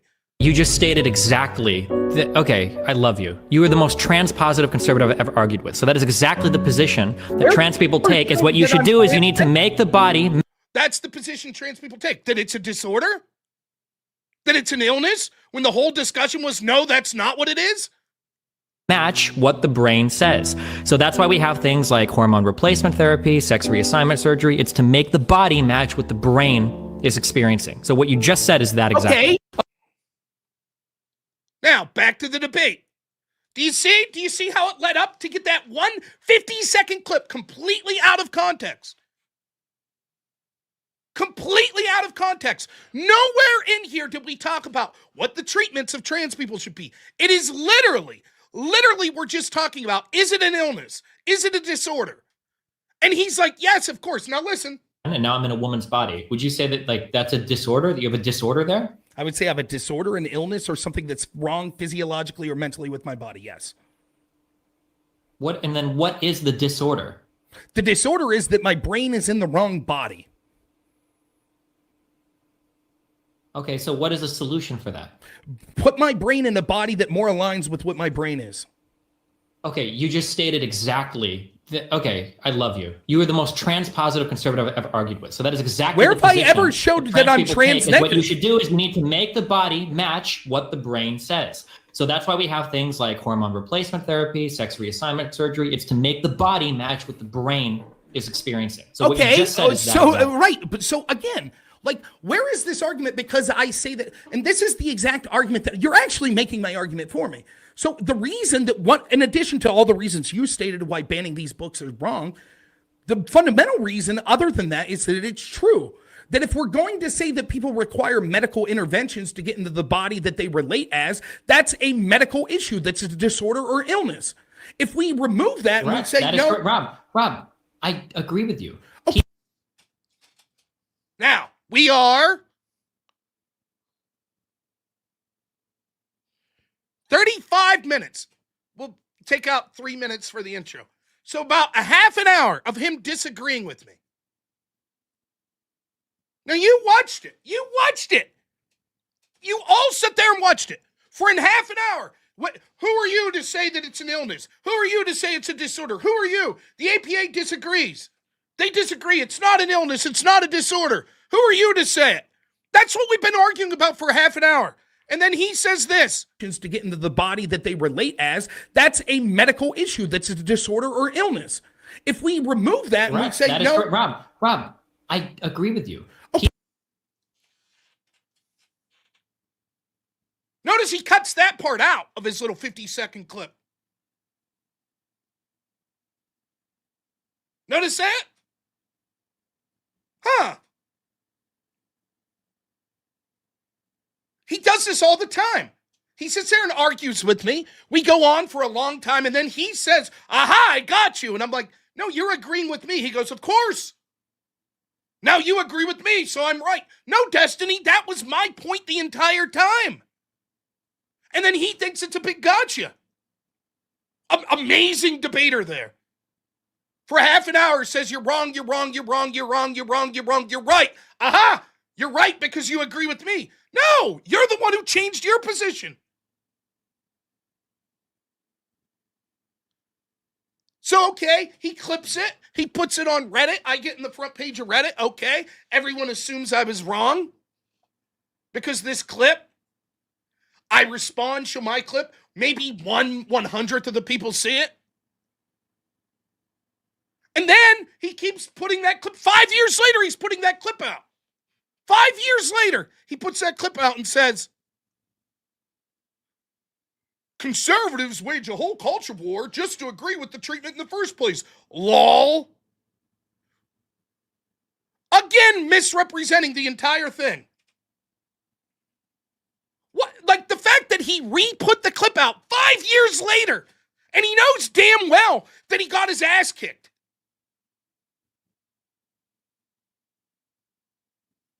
Now he backtracks a little here to his credit, so let's, or discredit. So let's go. So you can see my confusion. It's like, dude, you literally just fucking completely changed your position a half hour into this debate. Completely changed your position. People that require, people that require medical interventions in order to alleviate the dysphoria have a mental illness. It is called gender dysphoria. Okay. So if I don't believe, so if I say, my brain's a female brain, but it's in a male body, but I don't want the surgery or the drugs, I don't have a disorder or an illness? That's wrong.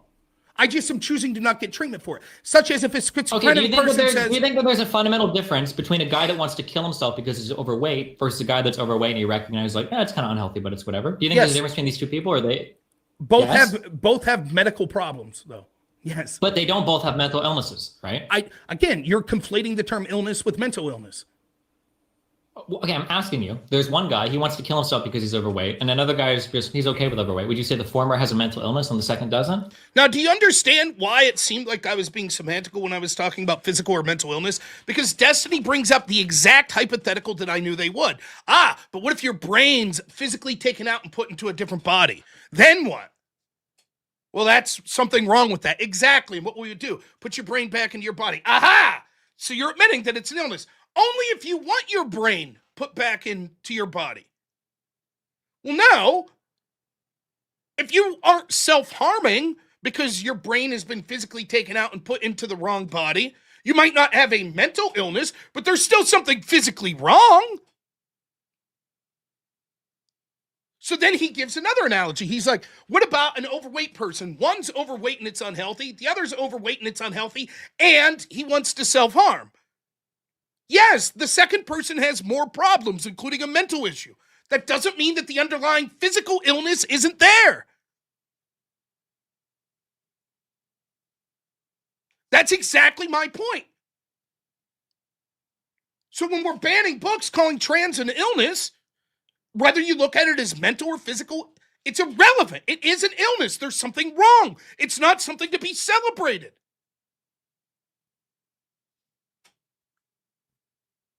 I would say yes. One has a physiological illness and the other has a physiological and mental illness. Okay, so if a trans person doesn't experience extreme gender dysphoria and the other trans person does, wouldn't we say one of these people has a mental illness and the other doesn't necessarily have a mental illness? One has a physical illness and the other has a mental and physical illness. Okay, that's great if this is where we've got you, okay? So you agree What do you mean where we got? This is where I started. Isn't a mental illness. Now you're saying it's just a physical illness, correct? This is where I started. It's an illness. You could call, I'm not scientific enough to understand. Specifically a physical illness, right? Well, here's what I'll say about it. I don't know, right? You admit that being trans significantly could be a mental illness. What percentage of trans people do you think? I'm saying that. No. What percent? Just out of curiosity, you don't have to give me an exact, but if you had to guess, what percentage of trans people do you think experience gender dysphoria? If I had to guess, I'm going to go ahead and peg it right at 50%. I would say it's way more than that, but fair enough. I don't have proof of that. I would say that many trans people I would say it's harder is because now we're seeing more and more people come out as trans as we become more accepting of it. It's entirely possible in the past that there were way more trans people, but they didn't really experience gender dysphoria, so they didn't make as huge a deal about it or kill themselves. So it's possible that the numbers are like really much better. So that might not be my one. Okay, so let's start. Let's do this. Define gender dysphoria. Hold on. Because here's the issue I'm having. How do you know you're trans if you don't feel trans? If you don't feel like there's something wrong? Now, my gut feeling is it's a mental illness. I'm willing to say that there is a possibility that someone could be born with the wrong, like a brain that we could identify as female that was in the anatomy of a male body. That could be true. My guess is, though, that 99.9, even if that is true, and I'm not sure that it can be, but even if that was true, 99%, it's people that just are fucking delusional and think they're in the wrong body. It's a social contagion. But we really didn't have, that wasn't really what this debate was about. So how do you know you're trans if there's no feeling that you're trans? How would you know? Like, I am a man. I have the biological characteristics of a man. How would I know if I'm trans? If I talked to a doctor and said, how do I know if I'm trans? What are the sort of things they'd say to me? Do you feel like you're in the wrong body? Do you sometimes feel like you're... Oh, so there is a feeling that something's off? Like a disorder? Huh. That's my point. So when they're like, no, you could be trans and you don't have a disorder, an illness, or something wrong, unless you have gender dysphoria.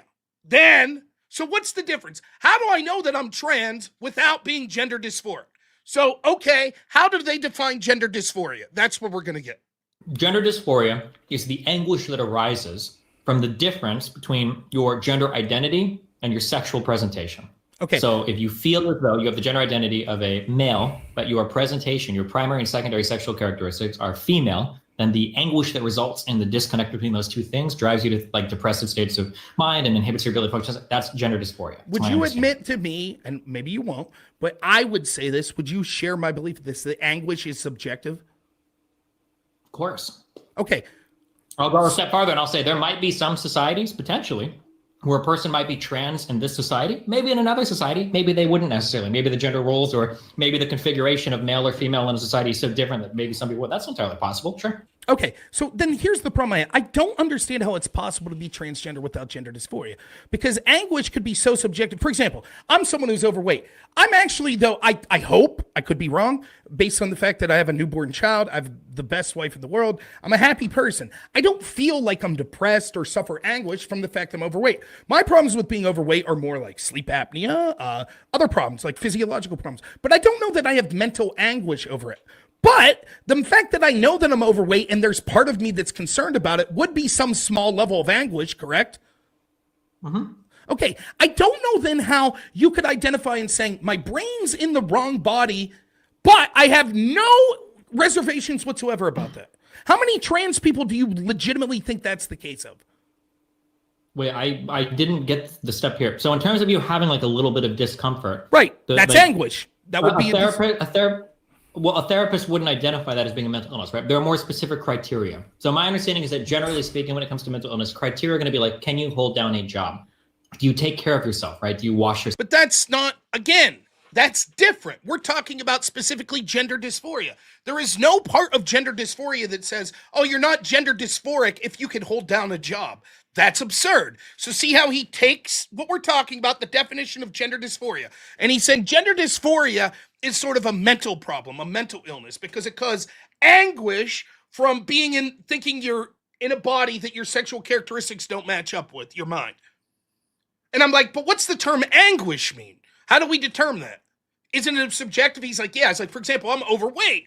I feel happy. I don't feel depressed, anything like that. But the mere fact that I know that being overweight could be unhealthy probably causes me some small degree of anguish, right? Yes. Okay. So then if there was like fat dysphoric, you could theoretically say, oh, okay, you have anguish. Therefore, there you go. You have a mental illness about being fat because there's some amount of anguish. But anyone who knows that there's any little thing, anybody who's been overweight, if you've ever had a problem, one, like the littlest thing. Oh, I had trouble fitting into the fucking movie theater seat. Oh, I have trouble jogging as much as that. That's anguish, motherfucker. Therefore, you have a mental illness surrounding your obesity or being overweight. That's the part that I'm trying to say. If the word anguish is subjective, isn't the mere fact that you have the thought, I believe my brain is in the wrong body, that the sexual characteristics of my body are wrong for what my brain is, isn't that mere thought itself some form of anguish? And how could you be trans without that core thought? Then he's like, yeah, but in order to have a mental illness, that means you can't hold down a steady job. That's not the question. The question is in order to be gender dysphoric. And there's no fucking literature that I'm aware of that says you can only be diagnosed with gender dysphoria if you can't hold down a job. Yourself, be able to maintain an apartment. And then do you have like relationships, or are you unable to form and maintain friendships? But that's not the definition you read. That's not the definition you read. No, this is generally, yes, the definition of like most mental illness. Yeah, I think. Let's go back. Reread the definition of gender dysphoria. Reread what you said. I'm sorry, I didn't mean to burden you to. Diagnostic I assumed you still had. criteria, gender dysphoria. All right, I'll go check it. Hold on. Okay. Psychiatry.org. See, now he's looking up a different definition. Now, didn't it sound like when he gave that definition talking about anguish that he was reading it for somewhere official? So why wouldn't you just reread that definition? Almost like you realize, that definition didn't really help me. So I think what he's doing is now reading a different definition. Damn, I wish I had more water. I actually have running city water. I could get some. The DSM-5 defines gender dysphoria in adolescents and adults as a marked incongruence between one's experienced/expressed gender and their assigned gender, lasting at least 6 months, as manifested by at least two of the following. A marked incongruence between one's experienced/expressed gender and primary and or secondary sexual characteristics. Hold on. Sorry. No problem. A strong desire to be rid of one's primary and or... This is a different definition, though, right? Just asking. What? This isn't... I'm sorry. This isn't the definition. These are the diagnostic criteria. Okay. I'm sorry. My bad. Because I thought we were... Because when I'm telling you... Now, also, I asked him to reread the definition. Now he's reading something from the DSM-5. Okay, that's fine. A marked incongruence. What's that mean? Anybody want to take a stab at what marked incongruence means?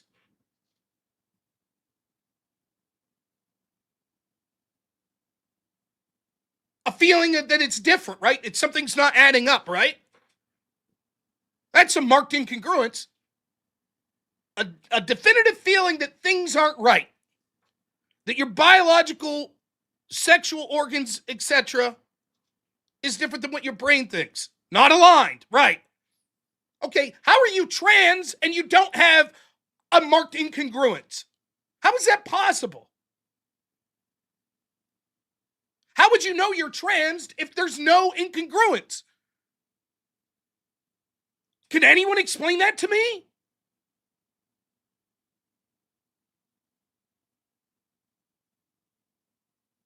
Anyone? How would you know? What does it feel like to be trans and not have an incongruence? Like being a normal person. I, for example, don't have a marked incongruence about my mind and how I feel and my sexual characteristics. There is no marked incongruence. Therefore, I'm not trans. If there was a marked incongruence, then I would be trans. How would you know otherwise?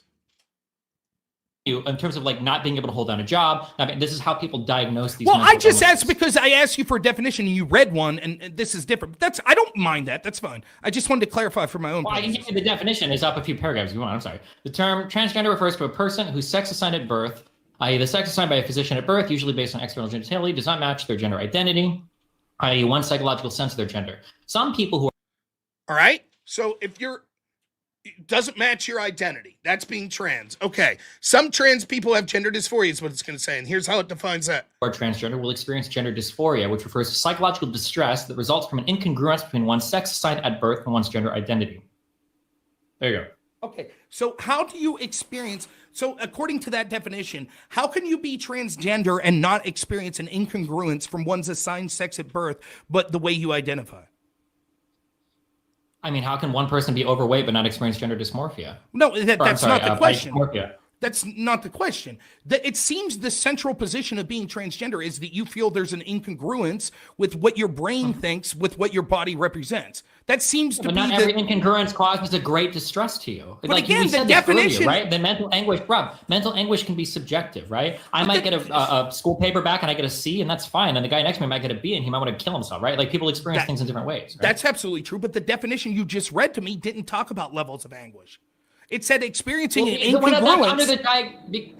But this is how we interrogate. You ask me, how do we interrogate? Just to be clear, it says refers to psychological distress. Okay, Read the mental sentence anguish. you just read. Read the sentence you just read. You just read a paragraph and you said transgender is X, gender dysphoria is X. Read that again.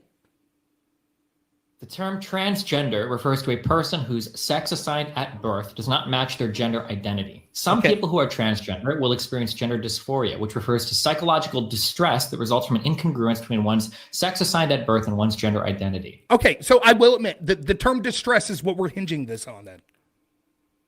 Sure, but and if Because we you go would down to the admit- diagnostic criteria, we can probably figure out what. But let's hammer down on it. You would admit that every trans person experiences this incongruence, the second part of the definition, correct? I think by definition, the incongruence is what it means to be a trans person. Right. Yes. So now we're saying that the key difference between gender dysphoria and just transgender is merely having distress.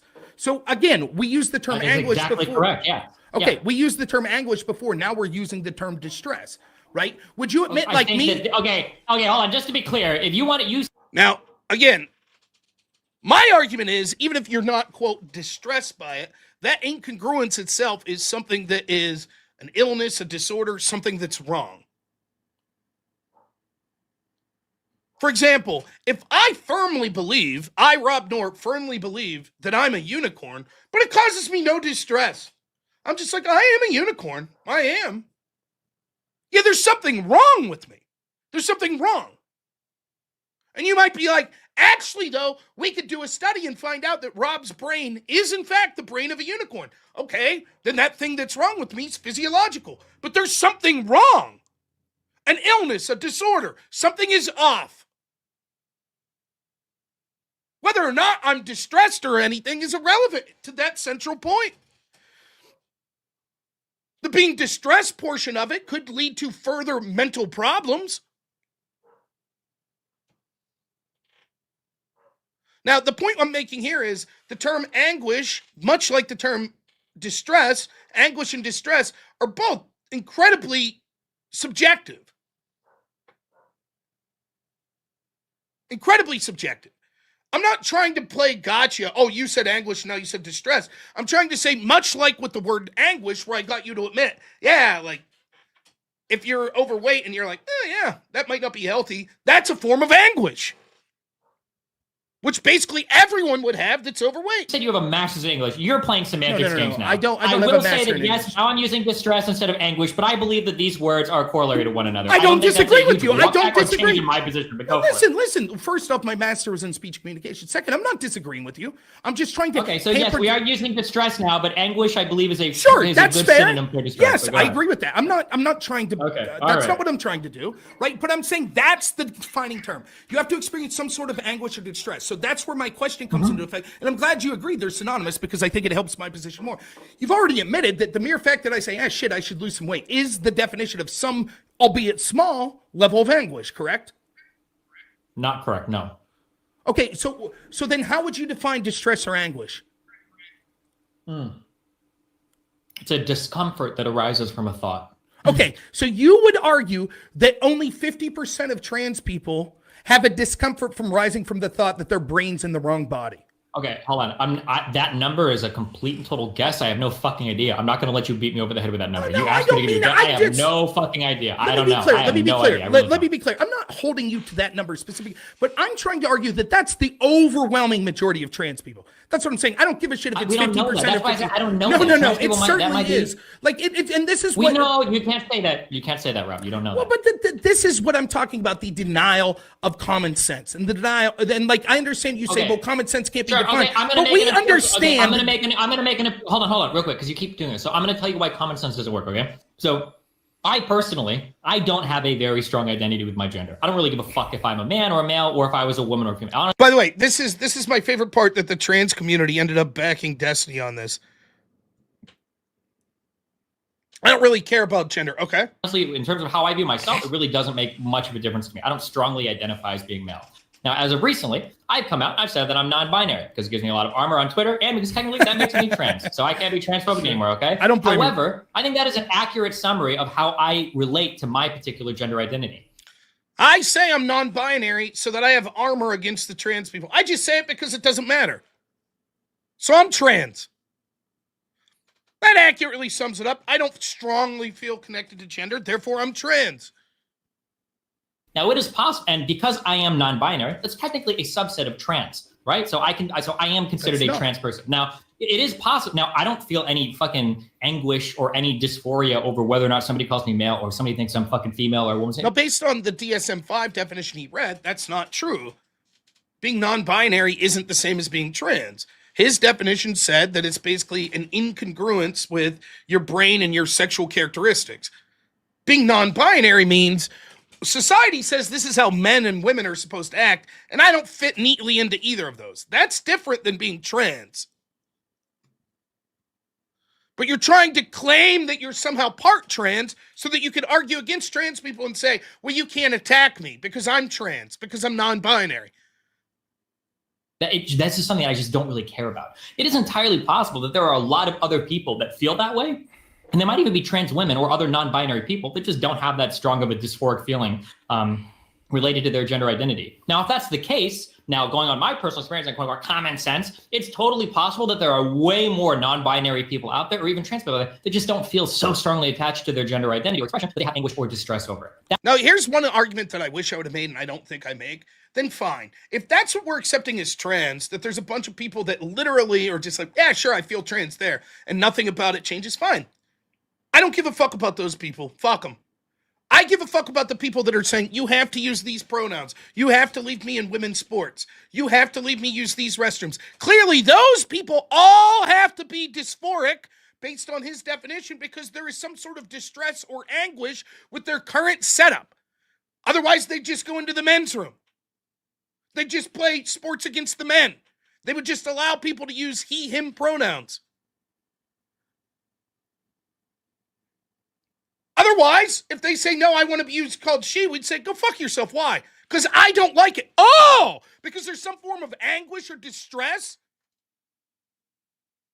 So in that case, yes, those people could all fuck off. Those people all have an illness. That's why I gave you 50%. It might be that that number is way high. Maybe it's like 90% of trans people experience it. And it might be that that number is actually way lower. It might actually be 10 or 15%. Maybe the human mind is more fluid than that. And maybe only a few people get super hungry. I don't know. That's why I literally guessed 50% because I have no fucking idea. Okay. So there's a lot to say about this. First off is we understand that like under this definition, and I understand you've already said this, then the argument that trans women are women is totally bullshit. You would agree with it? I agree. I already said that. I think it's a dumb sentence. That's fair. So I'm glad to at least get that admission. Secondly, like that's different. You feeling that you're admission. That has always been my position. Okay, but that's fair. I don't like. I know we've had a few interactions. I don't watch all of your positions. When you say I'm glad I got you to admit that, you're making it sound like I'm giving you ground or whatever. I've always had this opinion. Okay, fair enough. Well, you said that you were glad that you got me to admit that it was an illness, not a mental illness, which has always been my position. That because I don't know. Because now we're narrowing the argument. You seen before. Now right. That's what I'm saying. We're narrowing. Now we. Right. That's exactly what I'm saying in this situation with you. We're narrowing the argument. Secondly, you claiming to be trans, claiming to be non-binary gender is different than what we colloquially understand as transgender. Again, you've already read the definition of transgender, which is believing that you're in a body, your brain is in a body that doesn't represent the physical manifestation of what your gender is. I actually think the term transgender is actually a misnomer. If you ask most trans people, I believe the actual physical term would be transsexual because gender is something that we're able to say is societally constructed. I think it's a bullshit semantic argument, but fair enough. That's the way it's defined. Gender is semantically constructed, but sex is biologically accurate. So the overwhelming majority. Okay. I don't. Go ahead. Okay. Let's back up and define some things. Okay. So transsexual, I think, is just a deprecated term. I don't think anybody uses transsexual anymore. I know it feels like an insult. I agree. Well, I mean, we can call it, but I'm just saying the term is deprecated. I don't think it gives us a good idea of what does transsexual even mean? It's more accurate. Transgender seems to express an idea. What? I think transsexual is more accurate to what most transgender people actually believe. Okay, I guess you can feel that, but if you literally, everyone's going to be confused by what you're saying. Okay, is the difference between sex that sex is biological reality and gender is a social construct? Would you agree with that?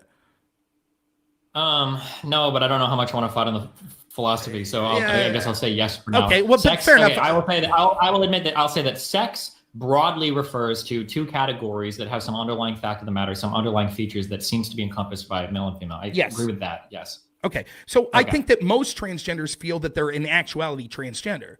Right, that they feel that there is a biological denial of a difference between what their brain and their body experiences. So therefore, that's not transgender. Like you could be transgender, I could be transgender. I could say physiologically, my brain and my genitalia and my chromosomes match up, but I don't agree with the societal construct that I'm a male. I think that I'm non-gender binary, or it might literally be the disorder. Might actually be not being trans though. If you have a female brain in a male body, how is you acknowledging that biological reality? How is that a disorder? Wouldn't it be if you were suppressing that reality? Wouldn't that be the disorder? Is pretending No, that would not be a trans? mental disorder as far as as opposed to a physiological disorder. Having a brain that identifies you, having the chromosomes of one sex while experiencing the genital or the mental capacities of the other sex is something wrong. There's something wrong. I think that semantically we could call it an illness or a disorder, but there's there's something wrong. I don't necessarily. Yeah, I mean, I guess it's possibly we could call that. But then if that's true, then we're gonna run down the other rabbit hole we went to, where you're saying like, okay, well, this needs to be treated, and how we treat it by making the body. We make the body match the mind. Well, I certainly agree with that. I think that if there's biological evidence that your mind's exhibiting criteria of the other sex, that yes, that possibly. I'll be fully honest here. I'm not a medical expert. I don't know what the best treatment would be, but certainly that seems like a credible argument that if your mind, the mind is you, basically, your mind is who you are. And so if it's exhibiting the patterns of being in a body that's different, and I don't mean just, oh, I feel like that, but literally biologically it's experiencing different patterns, then I think that it would be a reasonable treatment to try to make the body match the mind as opposed to make the mind match the body. I think that's reasonable. Okay, then I don't know what then is. Are we really just hung up on what we're calling an illness? Now, again, he ends up agreeing with me at the end. Now, let me be clear what I'm saying here. If there was some sort of scan and we were able to see that your brain, Bill, some guy named Bill, biological male, that scan showed that's a woman's brain. Bill's brain is the brain of a woman, and yet his body is the body of a man. In that world, do I mind giving treatments to Bill to make his body match more the brain he has? I guess not. I still wouldn't as a child, etc. But okay, fine. But let's be clear, that's not what trans is right now. That's not what it is.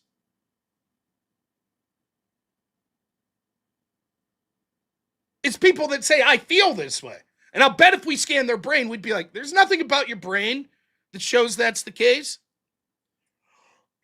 Or perhaps it's malleable and the brain's actually able to change through thought recognition pattern, etc., etc. Either way, there's something fucking wrong.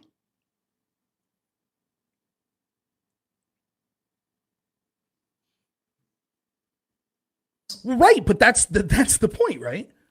Because we're Wait, literally. So you agree with so then just curious. So then let's say that we had a brain scan that could identify like, oh, female brain, male brain, 100%. Let's say trans people go into this lab, boom, they get identified. Oh, cool. I'm in a male body, I have a female brain. You're fully on board with like, okay, well, hormone replacement therapy, sex reassignment surgery, like this is what gets the brain to match the body, and then these people are good. This is a good treatment for this. Yes, now listen, I will give a brief caveat here. That science needs to exist and be proven. But yes, if that science exists and be proven, I would have no problem with that whatsoever, at all.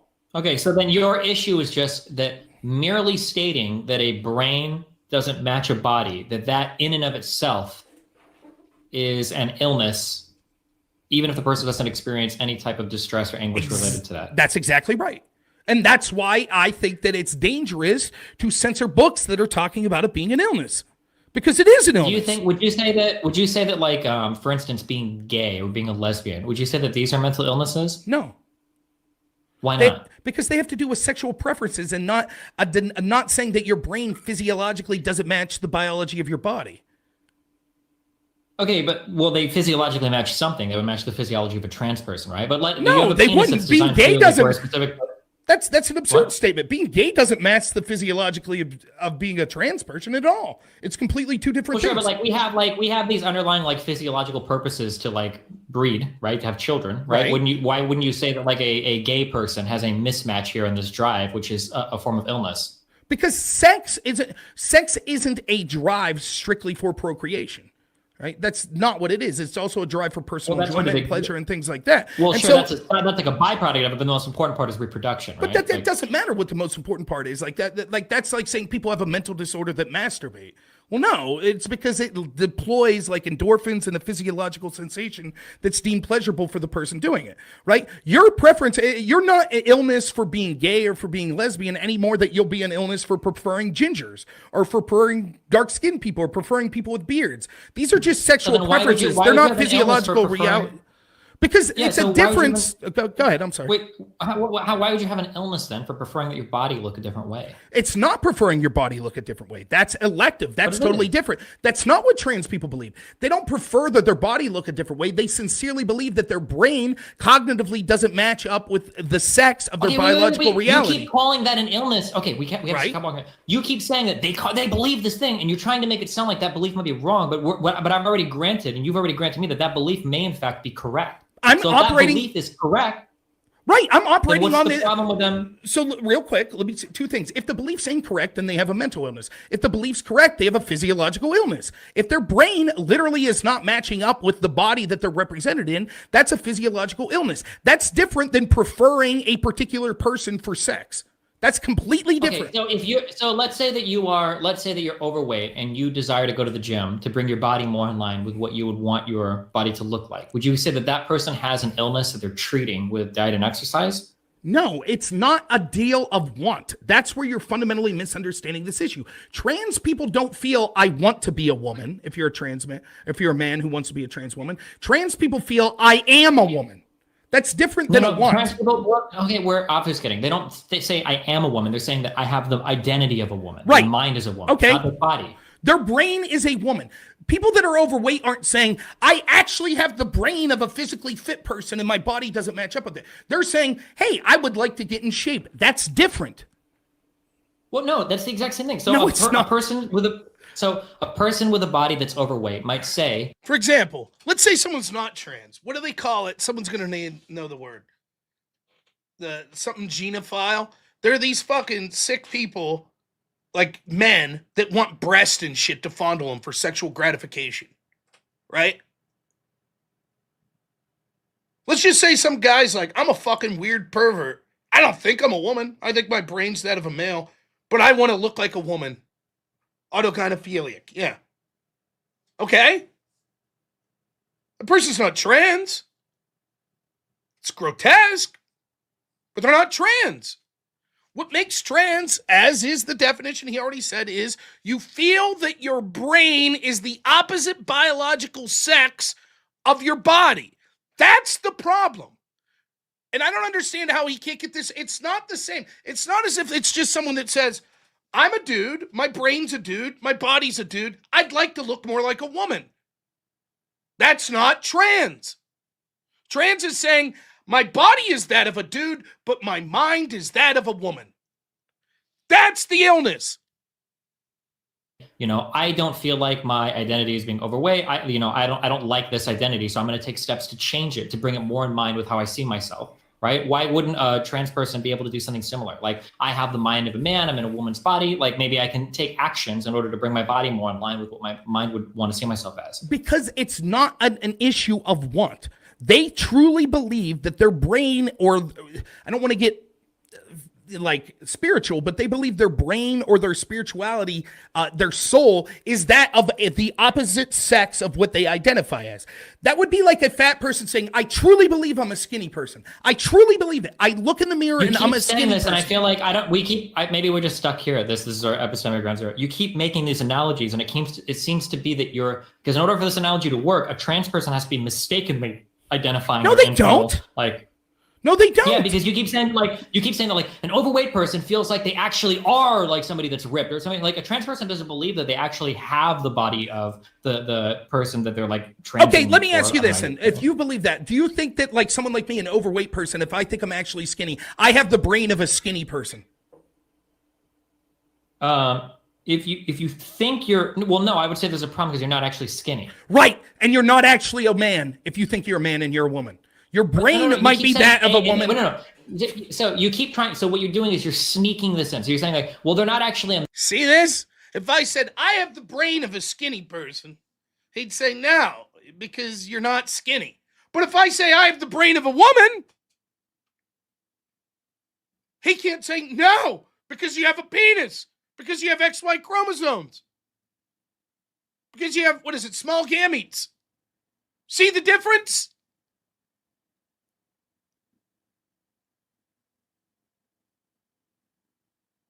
Do you understand? Like, I don't understand how. Listen again. He continually disproves his own point. if you think you're, well, no, I would say there's a problem because you're not actually skinny. Right. And you're not. Right. I'm not actually skinny. So me saying, trust me, bro, my brain's that of a skinny person's. Listen again.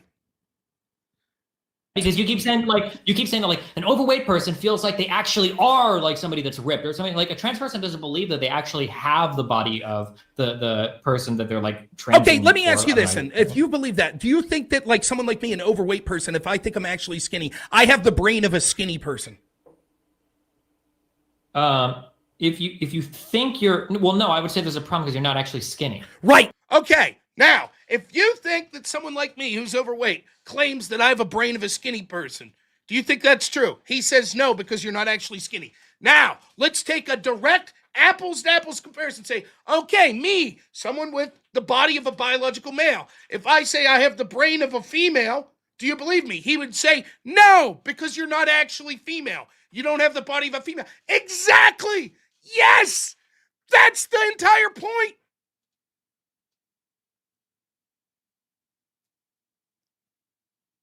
Now, watch how all of a sudden it's different. And you're not actually a man if you think you're a man and you're a woman. Your brain might be that of a woman. No.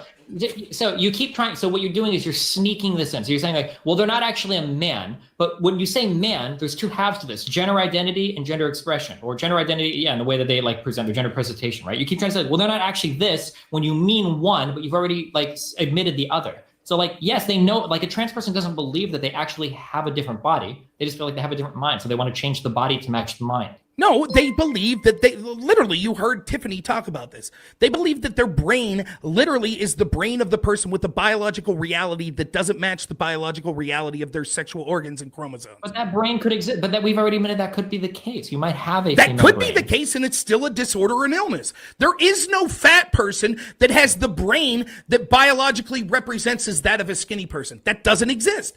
There are fat people that say, I would like to be skinny. I'm just saying that like, if we see ourselves in a certain way in society and we take steps to like alleviate that, we wouldn't necessarily say the person is disordered or ill because they take steps to like bring that congruence into existence. Well, we would say that it's not a mental illness. We would say that there is a disorder of physiological reality that's an illness, being overweight. All right, Rob. All right. Do you have anything else you want to talk about? I don't know. That's the end of it. So again, one more time, that debate where Destiny gets absolutely fucking crushed the entire way through the debate, including agreeing with me. I guess it would be an illness, I guess, yeah.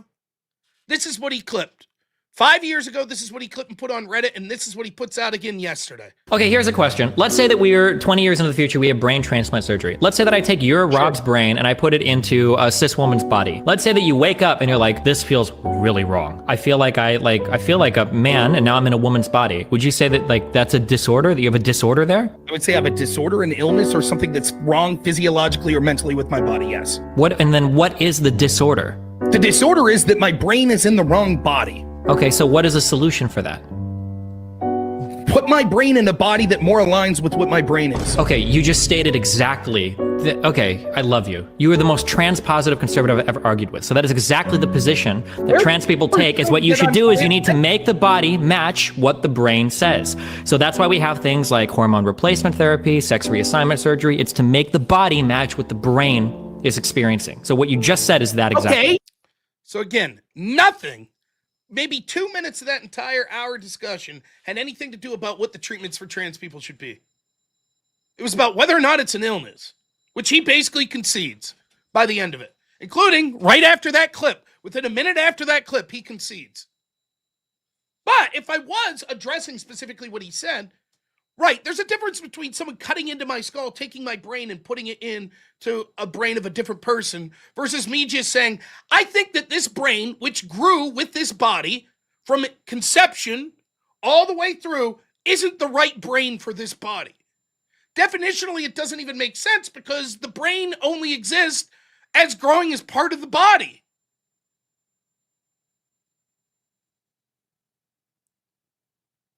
Period. The treatment for, yes, if someone physically removes your brain and puts it in a different body, would be to put it back in your body. Therefore, that justifies what? Hormone therapy for children? Cutting dudes' dicks off because they feel like a woman?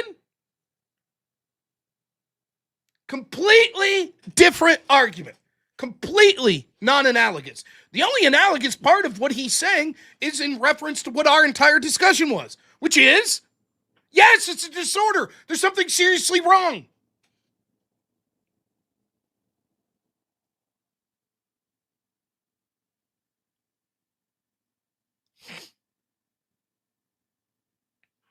Now he puts the clip out there after knowing, because 5 years ago, I argued with him about this. I was like, what a load of shit. Within 1 minute of the clip that you clipped, the 50 seconds, you're like, I agree with you, Rob, it is an illness. Within 1 minute.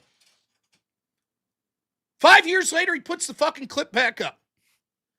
As if he made some sort of point.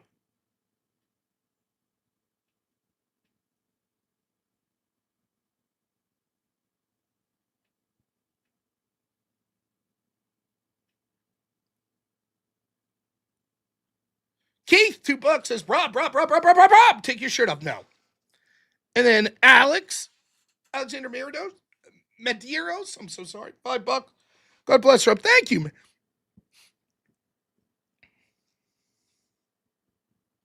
There's a reason Destiny blacklisted me several times. And that's why.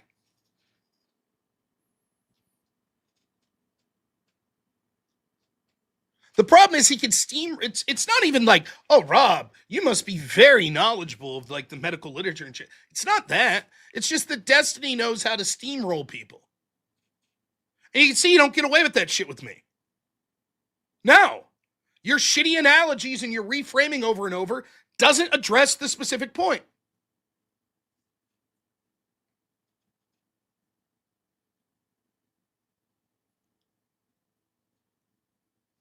Now, this is the way almost all of the debates I've had with Destiny go. Reframing, shitty categorization, clipping 1 minute of it and declaring victory.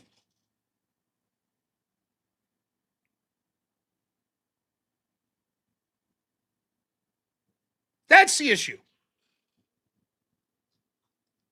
So I figured, since I saw he was putting out same, by the way, as you can see,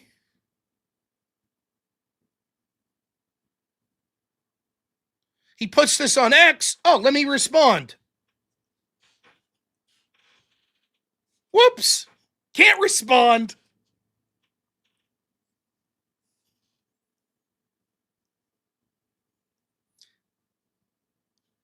$8.4 thousand likes, almost a little over 190,000 views.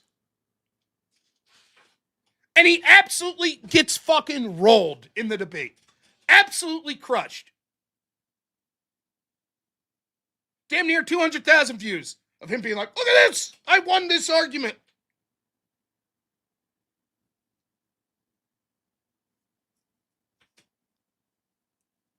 Even the clip he clips, it's like anyone with that brain's like, wait a minute. Just because we'd say if you cut someone's brain out of their body and put it in a different body, you should put it back, doesn't mean that we have to say, yeah, let the fucking 12-year-old chop his dick off.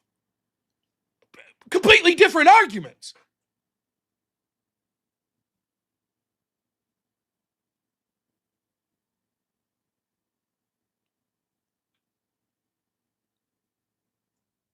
So, of course, when I respond to this, you saw 190,000. My response gets 5,000 views.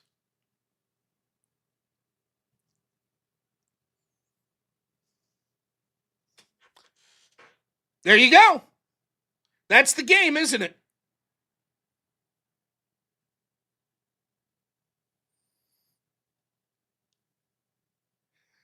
Now, as far as Destiny being a good debater, he is. There's a lot of tactics and stuff that's shitty, but go ahead, you try to debate him. It's not easy. It's not. Go watch 95% of the people I debate and then watch me debate Destiny. Even that exchange there,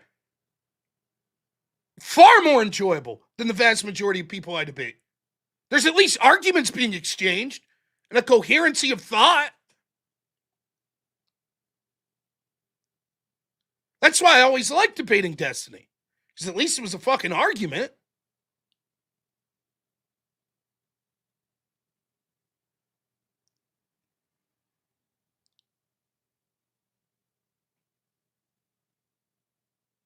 You can say that. People say this all the time. It's what people say.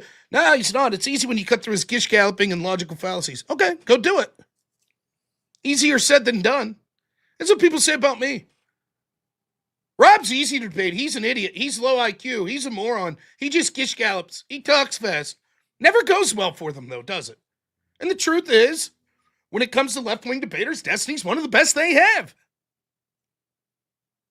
And the people that want to deny it and just be like, nah, he sucks, he's terrible. Okay, it's a mistake. It's true he talks over people as well, yeah. He does it to me all the time.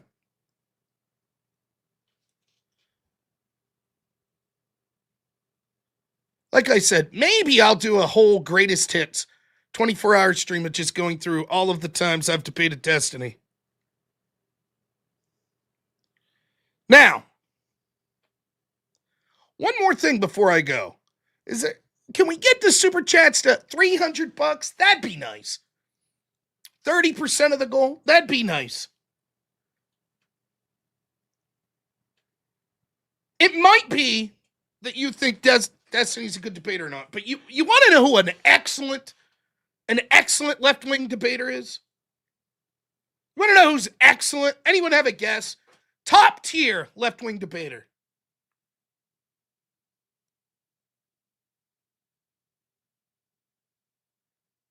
Who would you say? Top tier. We're talking cream of the crop.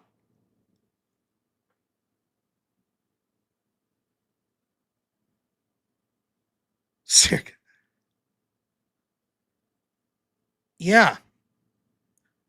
How about a syndicated radio host? So Black Elk put up this video I think we should take a look at. It's only 8 minutes, then I'll have to get going. I just can't get over how cool, smart, articulate, charismatic, and just damn right likable Brian Shapiro is. And for him to have graced my show with his presence so many times, I can't tell you how much of an influence it's starting to have on me. So I just want to take a minute, everyone. I want you to take a minute and look at that. That's what a real man is. That's what we should all aspire to. That's what a real political commentator looks like. And so I've been thinking, I've really been trying to get my life in order. And I was like, should I go to church more? Should I read more? Should I start working out? But then I realized what the key to success is. And so, ladies and gentlemen, inspired by a great friend of the show, Brian Shapiro, Rob. Now, Rob. I'm a syndicated radio host. I'm trying to be a syndicated radio host. And what I've decided is to move out of the second floor of my attic. Your attic? That's what I did. Rob. Rob.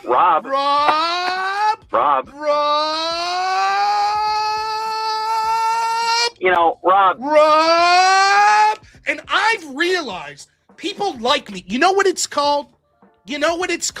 Respect. Got something to do with respect. That's what it's called. Respect. People respect me. Respect. I was on Tim Pool's show the other day. All the people are there talking to me. Want to know why? A little something called respect. Show me your penis. Show me your penis. Respect. Respect. A little something called respect. You understand? You people are all in your second floor of your attic and doing what? Keep doing what you're doing on the second floor of your attic, my friend. Your wives probably don't even have sex with you. Now, I get mine. Trust me. It's called respect. Got something to do with respect. I have a syndicated radio show. You're nobodies. You people are nobodies. You're nobodies. All you are, PDF supporters. That's it. Take your shirt off. Take your shirt. Let me see your penis. Show your penis, Rob. Yeah. You know what you're probably not good at? Eating a salad. Why is that, Rob? Rob. Rob. Not good. You know, Rob. You're not good at that. Come on, Rob. Rob. People respect me. Michael Knowles knows who I am. Jack Posobiec Jack Posobiec. knows who I am. Michael Knowles. And you're just fucking nobody wannabes with normal America. You're morons. You're Crucible supporter. Nobody's. Not like me. I have a syndicated radio. 500,000 people a day watch me. Now, another thing, Rob. I'm a radio host, okay? 500,000 people a day. Second floor of your attic. Rob! Come on, Rob. 2 million people a day watch me on my radio show. It's syndicated. It's a syndicated radio show. I'm a radio host. You people are so fucking stupid. You're so stupid. You believe in some invisible sky daddy, but then you want to see actual proof of Trump committing crimes? Rob. While you're in your second floor attic? Your attic. Show me your penis. Show Is your that penis. so? People respect me. I go to the grocery store with my girlfriend. Did I tell you I have a girlfriend? I have a girlfriend. What gets me the most is how you people talk about women. How you think it's cool, like Trump, how you talk about women. That's what gets me the most. And you fucking conservative bitches, you sluts, you women in the movement, you bitches and sluts. How much you have to drink to have sex with your husband? Show me your penis. Show Is your that penis, something? Rob. Rob? Yes, Rob. I have a syndicated radio show. Literally 15 million people a day watch me. I'm a radio host. You're in your second floor attic? The attic of your second floor. It's called respect. Respect. That's what it's called. Why do you think these people like me? Respect. That's what it's called. Got something to do with respect. You understand? You have trouble eating a salad, huh? You know how many girlfriends I have? You know how many? Huh? And you always make it, all you do. I come on here, look, I'm just trying to be nice to all you. That's all. I'm just arguing fact. Why do you all make it personal? Why do you make it personal? Why is that, Rob? Fat fuck, you probably cock. Your wife doesn't even sleep with you? Eat a salad. Show me your penis. Show your penis, something? Rob. Take your shirt off. Come on, Rob. I have girlfriends though. I do. I have girlfriends. People respect me. I have a syndicated radio show. I don't know if you knew that. 50 million people a day watch me. 50 million. That's how many watch. Yes, Rob. 50 million people a day. I'm a radio host, okay? So just know that. All of you, I ask all of you the same. How could any of you morally support Donald Trump? How could you? Come on, Rob. And then you come on, and instead of talk, all you want to do is talk about ethics? That's all you want to do, talk about ethics? That's not what we agreed to talk about. Rob. I don't mute people. I don't do that. Imaginarium, you're muted. Mute him. Fuck him. Show me your penis. Show your penis. I'm just on here trying to talk facts. I don't know why you people have to make it personal. Rob. I don't know why you have to make it personal. I'm not a Democrat, by the way. I'm a centrist. I voted for George Bush. Jack Posobiec. I voted for Abraham Lincoln. Michael Knowles. People respect me. I have a syndicated radio show. Rob. 200 million people a day watch me. 200 million a day. Why is that, Rob? Watch me. And what are you doing? On here begging for money? You're begging for money? That's what you're doing? Begging for money like I was alleged to have begged that woman for money that I extorted her? That was all bullshit. Rob, I'm a radio host. How could you believe that without proof? Unlike Trump, Rob. which you Christians are going to burn in hell for supporting. You know I've had private conversations with Michael Knowles. All you're doing is begging for money. That's it. And your second floor addicts. In the second floor of your attic. You're all just a bunch of small dick Trump supporters. Show me your penis. Show your penis, something? Rob. Show me. Come on, Rob. Show me your penis. Penis. So that's it. Hey, I'll keep calling back into the show here. I know you all love me. Got something to do with respect. I know you love me. It's called respect. It's a little thing. It's a little thing called respect. People respect that, Rob. You wouldn't know about that. You wouldn't know about respect. Michael Knowles respects me. Michael Knowles. Jack Posobiec. I interviewed RFK. Respect. Why do they call me if it's not about respect? Huh? Got something to do with respect. How many drinks you have to have sex with your husband? Huh? Show me your penis. Show your penis, something? Rob. Why do you treat women like that? Why do you make it personal? Why is that, Rob? I gotta go. I gotta get ready. I actually have a show I'm preparing tomorrow. I have a syndicated radio show. Now, another thing, Rob. I'm a radio host. 500 million people a day watch me. 500 million. You're nobodies. Who are you? You're nobodies. This is the last you ever hear from me. The last you ever hear from me. Right? You're nobodies. Yes, Rob. You always make it personally. My friend Don Lemon's going to be calling in tomorrow. My good friend Don Lemon. Yeah. Now, another thing. It's called respect. Okay? You wouldn't know that in your second floor attic. You wouldn't know. Take your shirt off. Rob. You wouldn't know. You wouldn't know about it. Yes, Rob. Right? You wouldn't know. Rob. So I got to go. I got to get ready. Rob. Your syndicated radio show. 1 billion people a day watch. 1 billion. 1 billion a day. Who are you? You're a fucking nobody. You're nobody. Your wife probably doesn't have sex with you. You're nobody. Man, I gotta say, I feel amazing, you know. Just putting on that hat and glasses, the power. The power. Man, that Brian Shapiro guy, man, he's amazing. That guy's amazing. He's right. I need to get out of this second floor attic. Man, the respect. People have this respect for him. And you know, what gets me is how he just wants what's best for all of us. You know, he doesn't make it personal. He don't do that. And he's so well respected. I don't know if you got that. He is so well respected. You show your penis, Rob.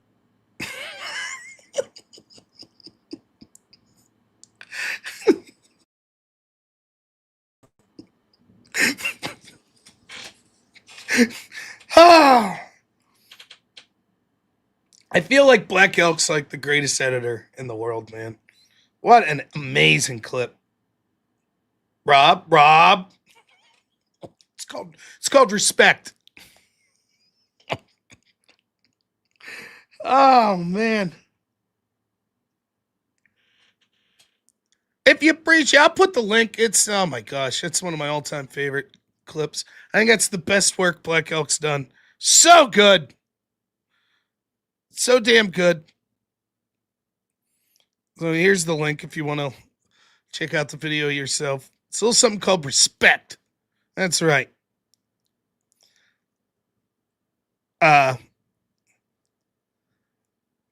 Montius Maximus, $5 says, I wish I were rich. You deserve it, man. You might be the best of the best in my opinion. Thank you. Really appreciate it. Sam for $20. Thank you. Two Wills 10 says, that had me rolling, Rob. Not one step back. Thank you. It's called respect. A little thing called respect. For Tesk, $5 says, Rob. You're sneaking in logic. Rob. Thank you over on Rumble for the 5. Rob. All right. I got to go. I have dinner with the in-laws tonight. It should be good. I don't know if I'll be here tonight or tomorrow night, but I should be on in one of them. Anyways, it'll be fun. You guys have been the best. Thank you so much. We'll do some more stretching the limit sections. All Black Elk, by the way, came up with that name. I just am like, I'm so lazy when it comes to shit like that. I'm just like, yeah, you'll do good. And he always does. He always crushes it. My faith always pays off in Black Elk. He's an amazing editor. So, my goodness. Let's see if we could raid anyone real quick. Rob. Could raid over to Destiny. We shan't. Chris Lestrange is on. Good guy. Oh, look at this. Ben Sir. $10 says, petition for t-shirt, second floor attic. Love that skit. Yeah, we'll get some more shirts made. Someone reached out to me. I got to get back to them. They want beer koozies. We'll do that. I got to go get ready for my radio show. 500 billion people across the galaxy listen to it every day. So I got to go get ready for that. 500 billion. 500 billion. Thank you guys so much. I know it wasn't the traditional politics stuff. I might be on tonight. Probably not. Should be tomorrow night if not. Definitely be back Monday. For sure.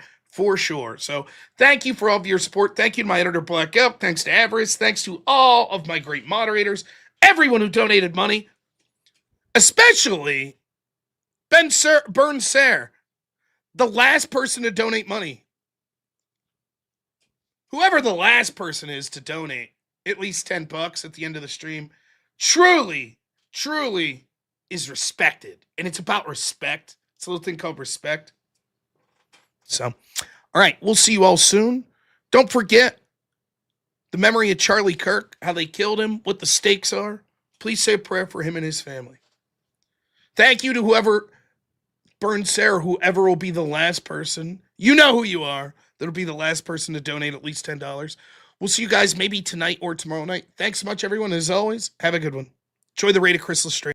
Only in America is it possible to say, you know what, I don't like the way the country is going, and to do something about it.